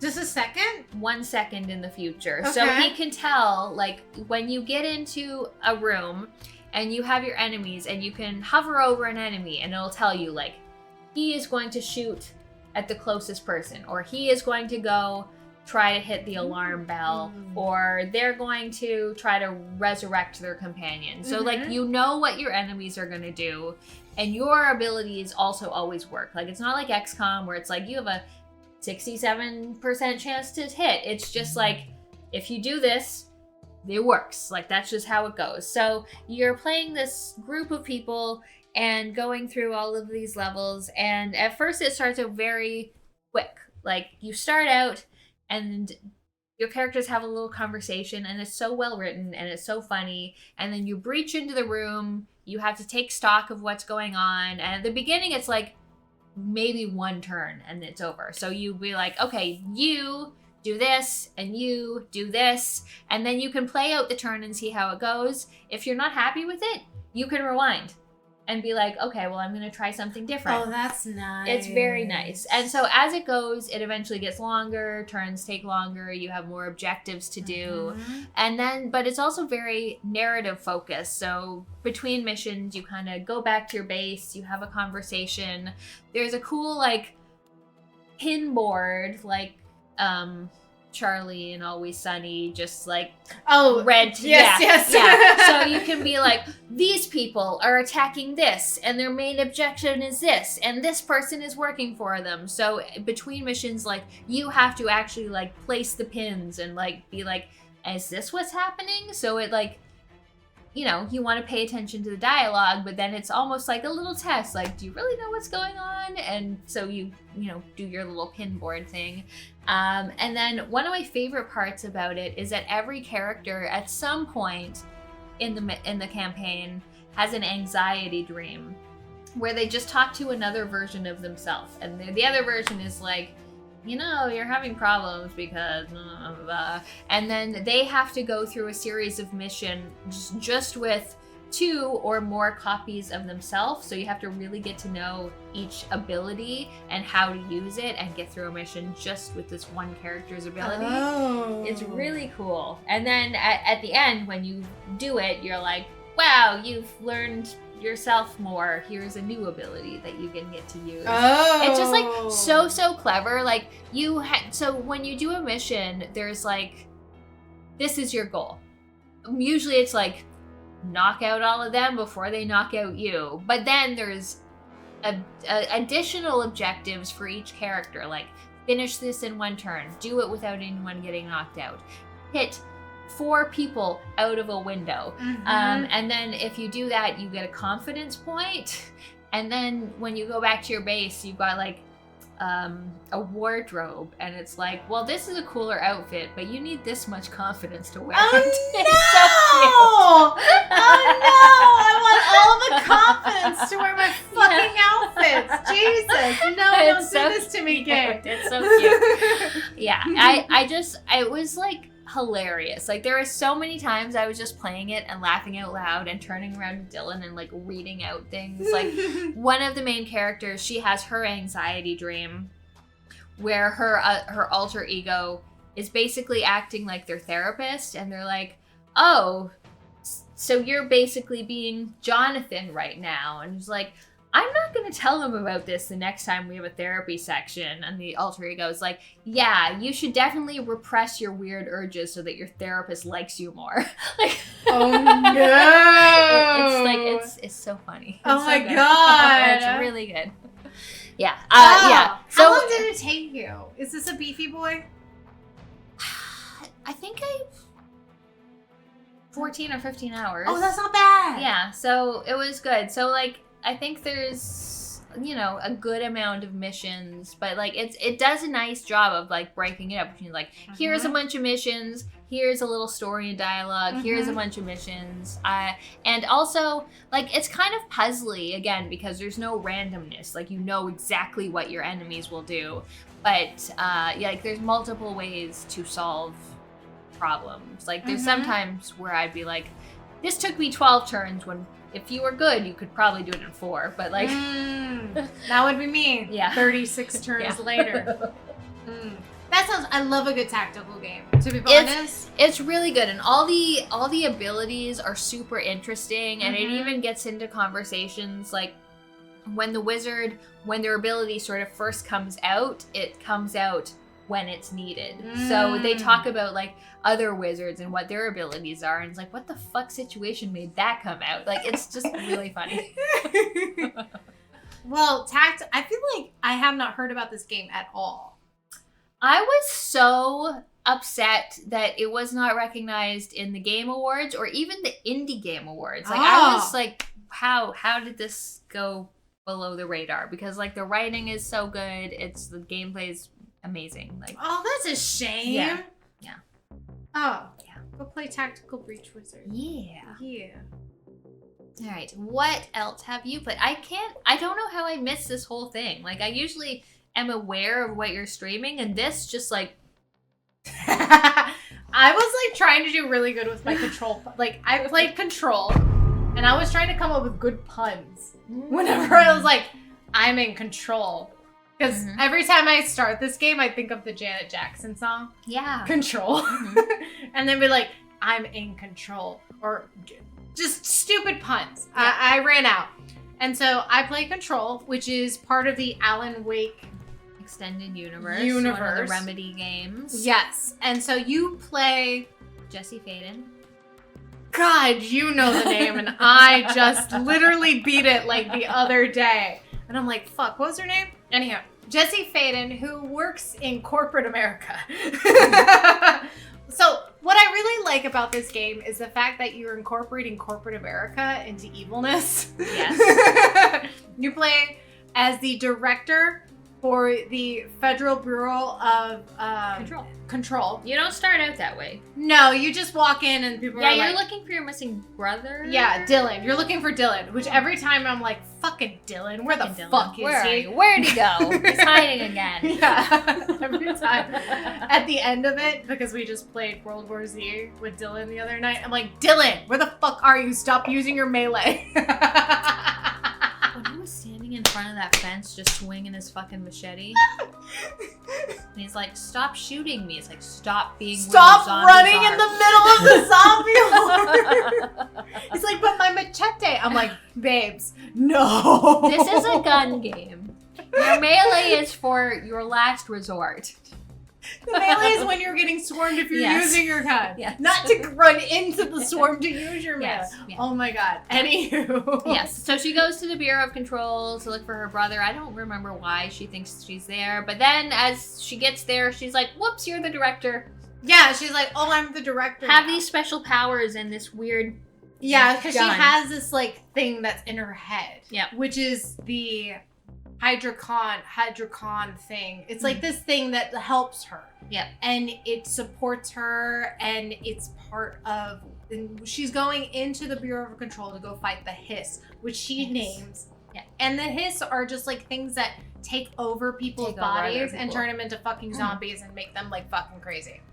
Yeah. And so I really loved the atmosphere, the tone, the gameplay, the fact that I could pick up bullshit and toss it at just like things. one of the things you first get is like telekinesis and just like pick up a fountain cabinet, throw it, and then shoot. Yeah. Oh, it feels good. So satisfying. It feels good. So good. I wish I would have done more side quests in order to level up more things with the throwing of things. But what deterred me from doing the side quest was the fucking map. The map is not good. The map is not good. It's a bad static map. It is like, it's an interesting location. Oh, yes. That like wraps in around, it's almost like Metroidvania-like because you get new abilities and it opens new parts of the map. But like, if you open your menu and you look at your map, you're like, what the fuck is this? Yeah. I like, especially as like, you get clearance levels as you progress through. And as you get higher level of clearance, it really wants you to go back into previous levels to go open up other doors, get new things. And I literally, like, I talked to Pope, who's one of my little happy side quest characters. And she's like, oh my God, can you go find this chick in research? I'm like, yeah, bitch, I'll go. I go into research and I'm like, the fuck am I supposed to fucking go? Yeah.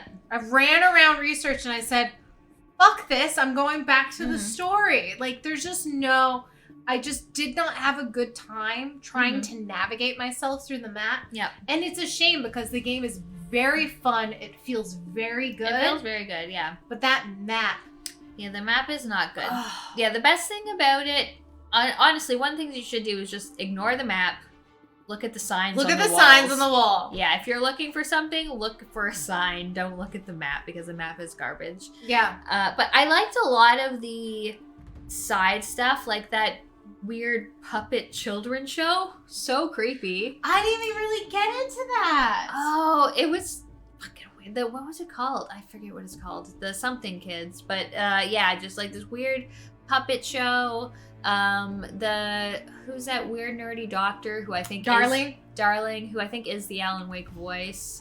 Casper Darling, yeah. I liked all of his stuff. I liked the side quests. Like, did you find the man who was just staring at the refrigerator? Oh my God, I forgot about him. Yeah. I mean, I found him. He's like, dude, you can't forget about me. Find somebody, but look at this thing. I was like, I'm so like, yeah. Bye, babe. It was, I mean, I really liked the game in general. There were some annoying things, like the map.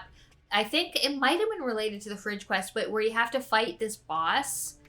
And I got so mad because the boss is mostly up in the sky. Oh, I hate those bosses. But the level that the ground you're standing on just has random holes in it. Oh no. And you like look up at the sky and then you fucking fall in a hole and you have to start again. And that was very, very annoying. But yeah, I found the general gameplay was super good. I loved the whole tone and atmosphere. I love, what are those kids called? I can't remember what they're called. The something kids. The creepy puppets. the ashtray maze was amazing. Dude. So I got to the ashtray maze and I'm running through it. And I was like, I'm missing something. And Burger is in my chat. And he's like, yeah, you have to go talk to Ati. And I was like, oh, yeah, you mean the thing that's talking up here to tell me to go talk to Ati to get an item for this? Yeah, I'll go do that. And I go back into it. And it's like in Alan Wake, the concert. Yeah. The concert, was it episode or level? It's so fucking good. I love me some butt rock. It's all the same band doing everything. Gods of Asgard. It was just like such a good. I find all of the musical bits, like even Alan Wake 1, like all of the like musical bits with the fireworks and everything, like they were the best parts. Yeah, tons of fun. Absolutely tons of fun. I would have completed more if I felt I could do things with the map. But because I felt like it was hard to find. It was hard to navigate. And especially I'm streaming it, so I don't want to be super frustrated. Like it's okay to be frustrated with it and to navigate through it. But at the same time, I'm like, if I'm not having fun with it, I'm not going to do it. And I was not having fun. So I'm just going to bypass and just focus on the thing that is showing me where to go. Yeah. I'm just going to focus on that. And it is a great game. Jesse Faden's performance, Courtney Hope, I think was her name, or something like that. Great. Amazing. The story at the end. Oh, okay. Spoiler for Control. What a misdirect ending. So you get to it, and she's like, you think she's lost her mind, and you get a bad ending, and it shows credits, and then the credits get crazy. Do you not remember this? I don't remember this. Oh my god! So yeah, you think like she kills herself, and she's like, I've turned into my brother. Yeah. And then the credits show up, and then the words just start blending into each other, and then it like spawns you into corporate America, and you just have to deliver mail. You have to pick up coffee cups. Yes, I do remember that. Okay. And it was like, oh, that was the best misdirect ending I think I've ever experienced. Yeah. I was so glad to do that. Now I'm sitting there going, wait, is there multiple endings? Did I fuck up? What the fuck happened? I was so pissed, and then it kept going. I was like, oh, get this now. It was very good. What the previous director did? Did he? Didn't he shoot himself at the isn't that why you became the director? He did, yeah. And then you think you just shoot yourself, and then it just ended. And I thought it just ended. Yeah. And I was like fucking pissed. But then it didn't end. I was like, oh fuck you, game. Yeah. Fuck you, I love it. So very good job. Like the end was really well done, I thought. But that fucking the map was the map I can't handle. There's so many games that like are super fun, but like the map is like what? Like remember we were playing the dwarf one, the multiplayer Wednesday co-op. It was a dwarf space game, like a Warhammer one. No, it was dwarves when we go to a planet and you'd have to find the thing. And that map was garbage. Yes, that was very garbage. Name of game. I know exactly what you're talking about. I find like fuck. Yeah, that's why I love 2D Metroidvanias so much. It's just like here's the map. It's very simple. It's very simple to read this map. Whereas in a 3D game, it's like. So that's why I got so spoiled with Silent Hill 2. Yeah. Even the remake that I just played in December, and I know you haven't played it yet because she doesn't have a PlayStation. Get over it, kids. Yeah. I'm doing it on Steam Deck, but I feel like Steam Deck's worse. No. I'll get it when it comes out on Xbox. Exactly. You will. You'll play it whenever. Silent Hill 2 has one of the best maps. Oh. And fucking what? Oh, Silent Hill 1. As much as I got pissed off, has a fantastic map. Silent Hill 2 just escalates how fabulous it is. And he, as douchey as that main character is and stupid because he can't fucking do anything if his life depended on it, that man can circle a thing on a map like it's so sexy. That's what Harry could do. Like Harry's like, nothing special, but he can be like, I want to go to this school. And you're like, I know exactly where that's at. Yeah. I can go navigate to that thing. Yep. Oh, this road just drops off into a void. Cross it out. Oh man, that man. Yeah. Same thing with Silent Hill 2. Which makes me more frustrated because I'm like, why can't more games do this? I know, like, honestly, Silent Hill 1 was what, like 1995 or something? Like, why can't more games just have good maps? I don't understand. Yeah.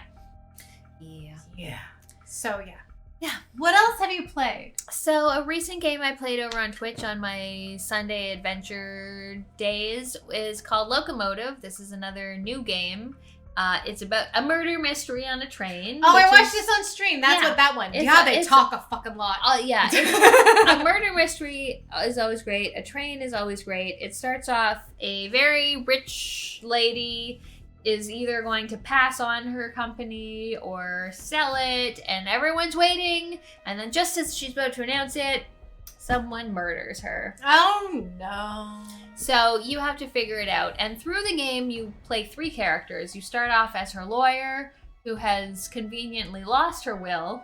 Oh, of course. And then become a suspect himself. And you need to just go through the train, talking to people, solving some puzzles. It's all very good. Like, it reminds me very much of, like, the LucasArts adventure games. Like, beautiful pixel art.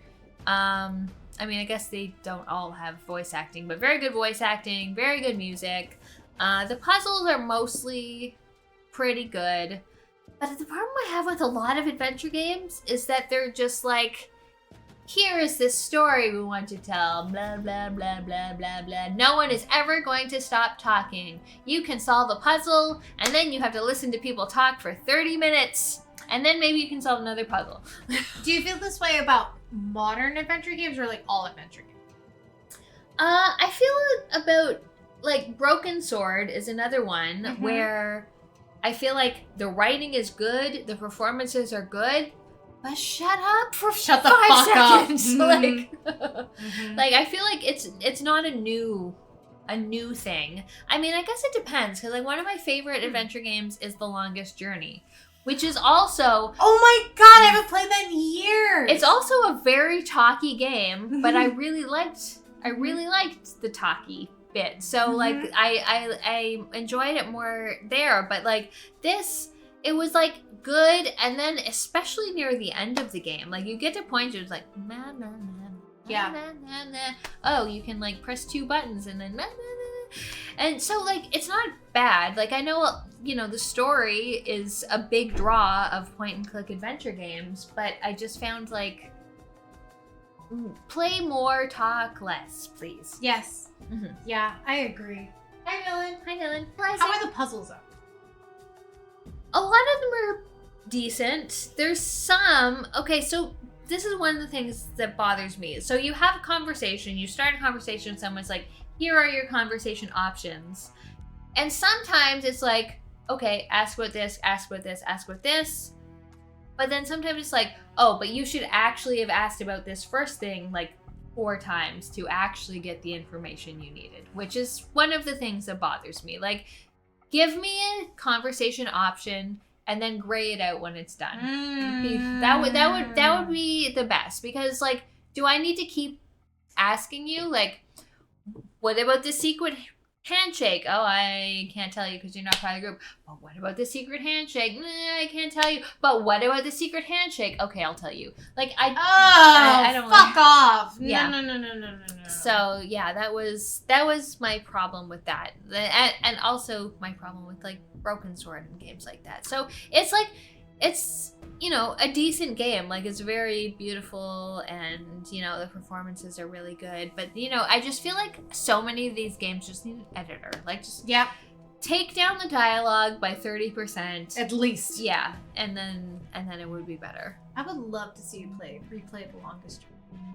I should do that. I'll have to. I feel like maybe I had problems getting it running on my computer, and that's the reason that I haven't played it again. It's like a 4-disc. I remember it was like 4 discs, and I was like, holy that's shit! That's the thing. Like, there's a bunch of games. Like, I wanted to play Gabriel Knight 3, and I can't get it working at all. Or the latest, not the latest, but the penultimate latest Tex Murphy game. But yeah, I'll try to get Longest Journey going again. Because that's another really good game. I remember one really stupid puzzle, but I really liked that game a lot.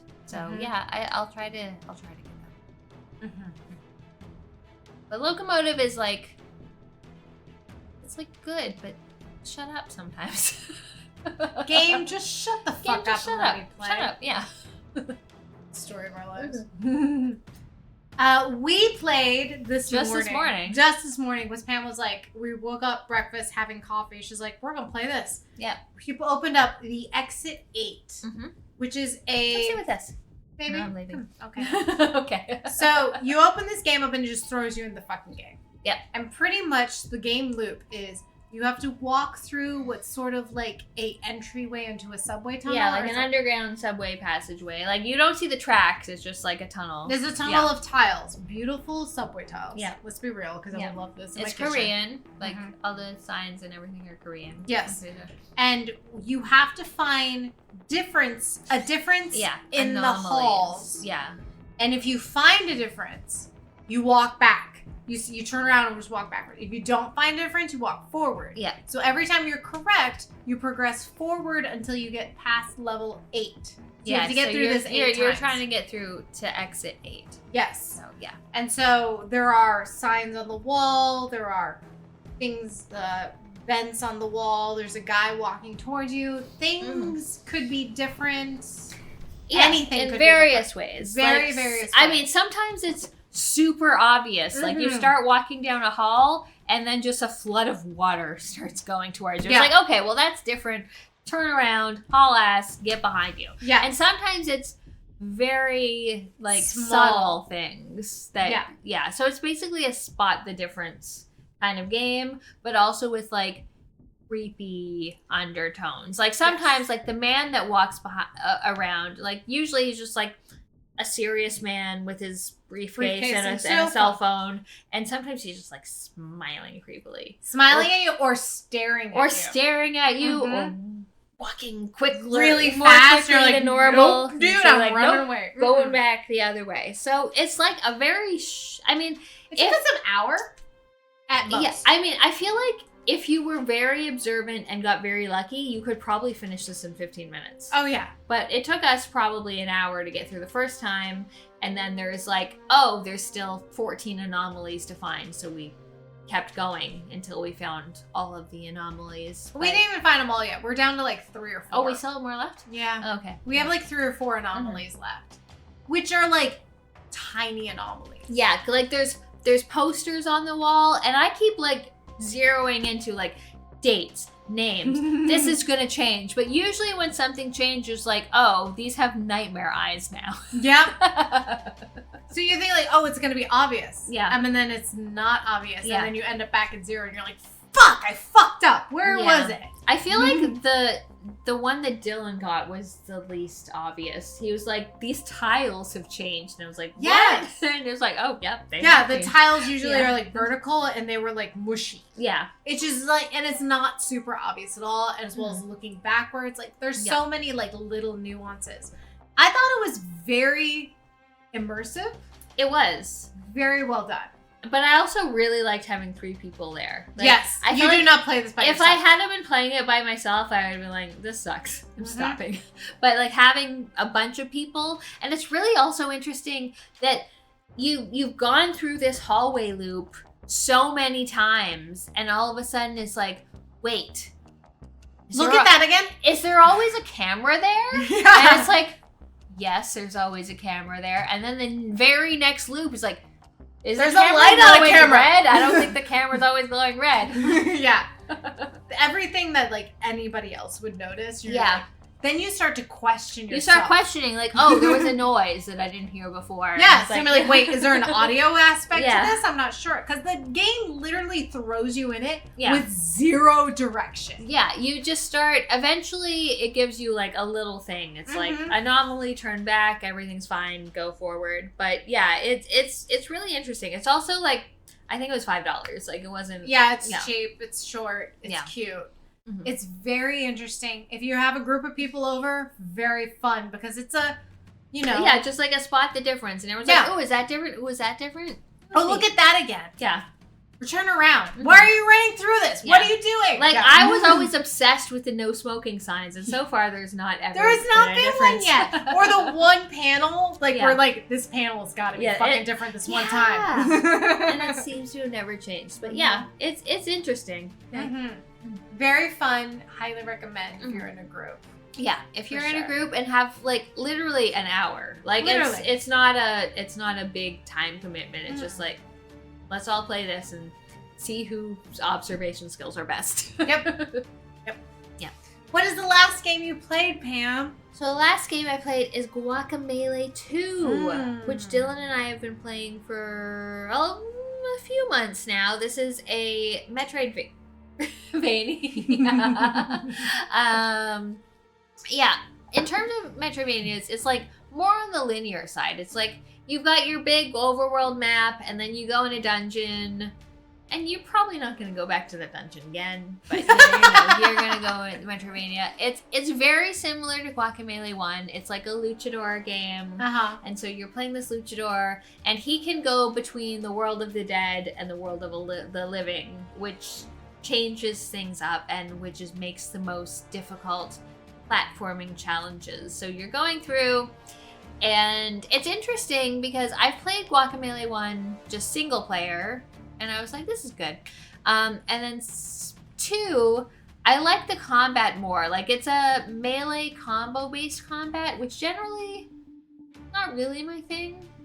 But having a second player to like grab enemies and throw them across the room and punch them and kick them is interesting. All of the new abilities you get are different wrestling moves. So you can do like a charge forward or like a charge down or a charge diagonal. And so it's useful for opening up blocks in the environment to explore, but also for combat and things. My favorite parts are you turn into a chicken and you do little chicken platforming segments where you have a little chicken. Aww. And yeah, I really like that. The difficult parts is because you're switching between dead world and live world, so it gives you options. So if you, these might be incorrect, but so if you press right bumper, it changes the world. So it changes your screen. It's like, oh, well now you're in the dead world. So the platform is here, this is here, and then you go to the live world and the platform is in different places, which is how you normally play on single player. But with multiplayer, you also have another button where it just switches you. So you don't see the differences on the screen, but you just have to know for your character, oh, well, this barrier is now gone, or now there's a platform here. Yeah, it gets pretty mind-bending. Because if you're playing 2 players, you either have to only switch the world, but be completely in sync going through the world, or you just switch yourself and have to just know, like, oh no. Yeah, it's difficult. Like, I feel like they gave the options, which was very nice, but there were some times where my brain was just like, my brain can't handle that. I don't know what's happening. That's too much. I gotta switch and realize, oh my god, I can't handle this. Oh my god. Yeah, and most of the time, like, to get just through the general game, it's not so bad. The most challenging parts are like, oh, you found the secret passage, and now you have to do this really hard thing to get to this optional chest. Yeah. So, like, if you just wanted to get the game, it would be fine, but, like, we wanted to get all the optional chests, and sometimes I was just like, man, my brain is exploding, I don't understand. That would be me. I'd be like, I want this one fucking chest I can see right over the fuck there. But how do I populate my brain? I have to switch over to this thing and this over that. Like, oh, fuck you. Fuck you, game. It's difficult. But it's a fun game. Like, the writing's really fun. There's so many references to, like, other Metroidvanias, like to Metroid and various things. It's fun. It's weird because usually in Metroidvanias, again, what I love is exploration and, like, relearning the map. And this is, like, quite linear for a Metroidvania, but I still, and I don't like melee-based combo combat, but it was still like, no, this is fun.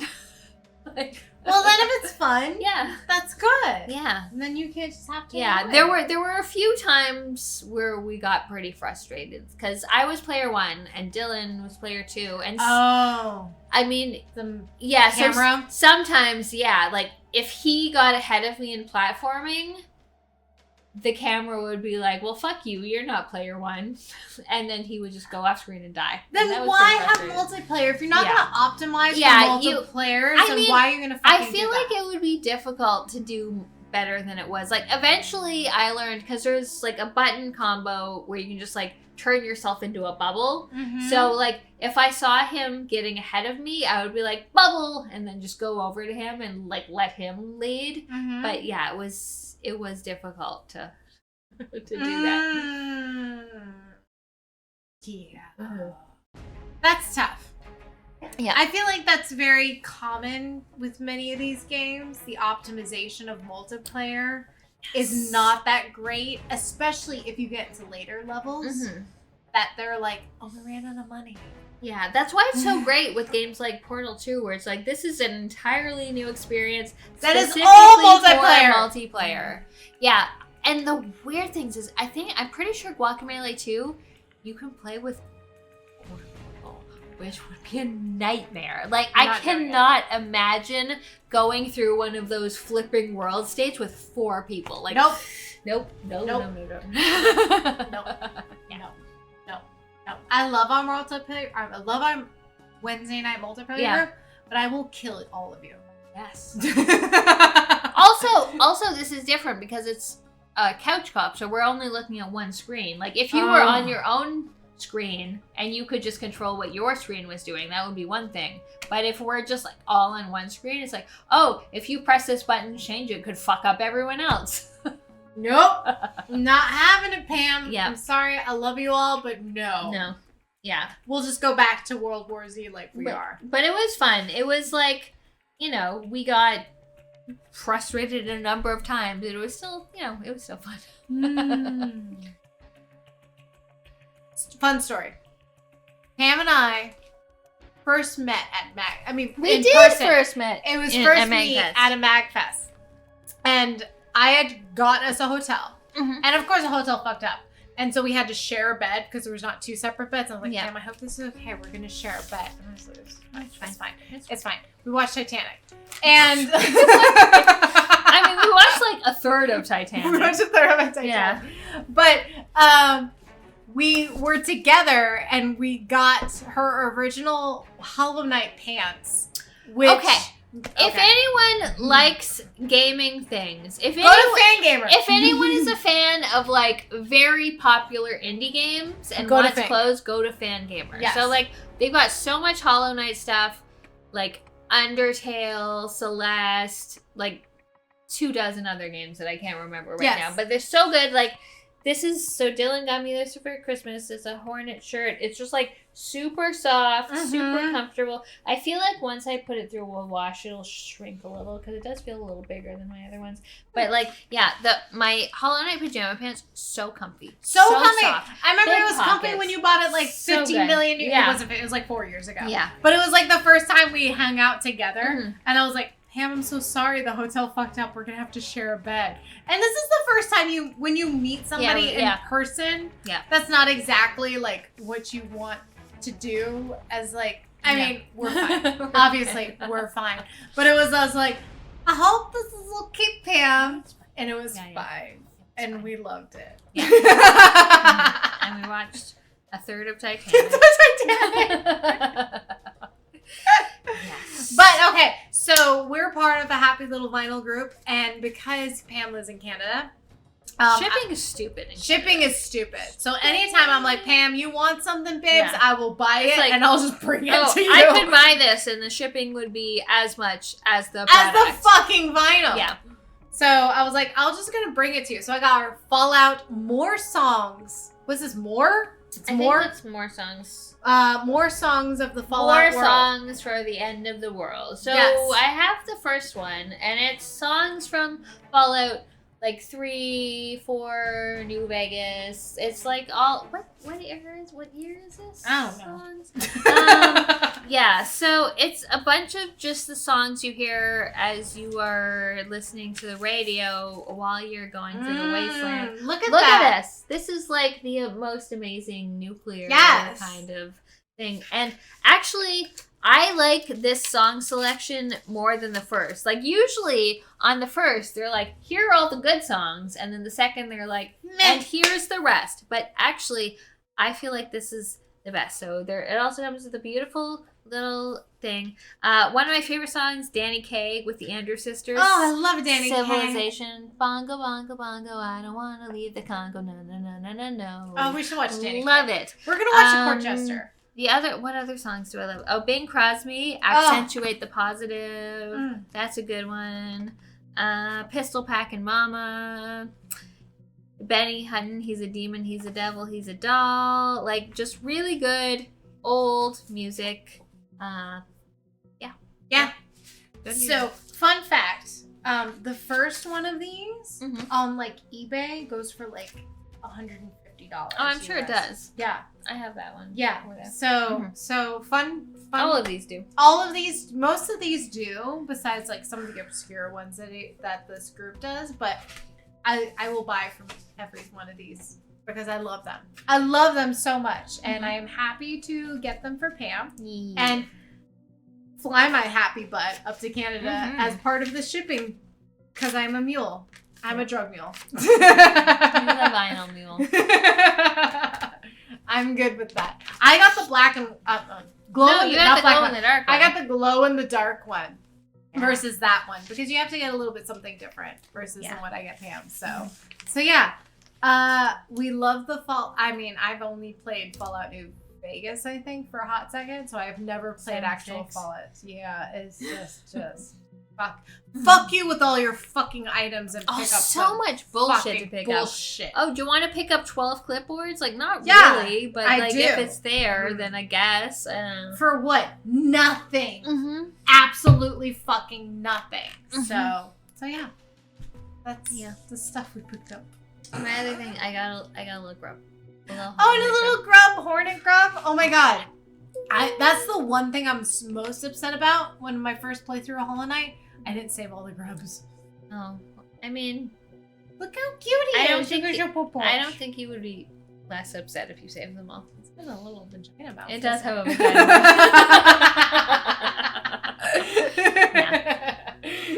Yes. Oh my god, this is too long. It's gonna take me a month to edit. Yes, but yeah, I think that's it. We have talked about many video games, many movies. Thank you for listening and watching and following us. And congratulations to Pam for having 100,000 subscribers, which is a huge fucking achievement. It is. And should not be, like, looked down, not looked bypassed or whatever. Yeah. So it just happens to be that you just got it, and I'm visiting, so we're just gonna celebrate the rest of the day and drink more. Drink first. It's 3:27 p.m. and we're just gonna keep on drinking. We're doing this at 3 o'clock in the afternoon. I'm like, I'm supposed to make dinner. Like, I'll that's make sure might not be happening. To not set the kitchen on fire. No. We might set the kitchen on fire. Dylan might be cooking tonight. Dylan might be. I'll just give him instructions. Do this. Please. Put this in yeah. But yes, congratulations to Pam. We're very happy. It's 2025. We're still doing this. We're still doing this. How long has it been? What episode is this? 37. Okay. It's 37. Yeah. 2025. We're doing this for like 2 years or ish. 3 years. Yeah, I think 2-ish. Whatever. A little over 2, yeah. Whatever it's been. Yeah, whatever it's been. But yes, if you like what you heard here and you want some more fun podcasts, check out polymedianetwork.com. There's all kinds of podcasts. There's podcasts on indie games, on Goosebumps books, on horror games, video game stories. More video games, yeah. You can do bingo. Oh, yeah, you can do bingo. If you love being a pedantic asshole and arguing about rules, you can do Polykill bingo. Pedantic asshole. I love it. Yeah, that's us. I don't know. That's us. I just get mad at all the pedantic. But you did have one board completed last year. I got 3 of them. I got lines on all 3. I just never spoke to anyone about it. It's like, I am interpreting this rule this way, and it is done, and I don't need to talk about it. Oh, I didn't even do it because I was like, I can't fucking do it. I mean, I've only really completed like 30 games last year. I'm not the 75 gamer completionist. I mean, I finished like 70-ish games last year. Because you're a boss. I am a boss. And when I say pedantic asshole, I mean pedantic. I don't mean an asshole in a bad way, mostly. It's just like, kind of annoying. Not necessarily an asshole, but like, As Windows will tell you, you're being an asshole. Yeah. But yeah, so go check out polymedianetwork.com for other fun things. And we will continue to drink today because it's the weekend and I'm visiting and we're celebrating Pam getting a plaque soon. Yeah. Awesome. I'm expecting an email. Like, I want the email, like, give us your address. I haven't gotten it yet. Really? No. Assholes. I want my fucking plaque. Seriously. Yeah. I don't know what the procedure is for this, but we're going to find out. Yep, we're going to figure it out. We're going to figure it out. All right.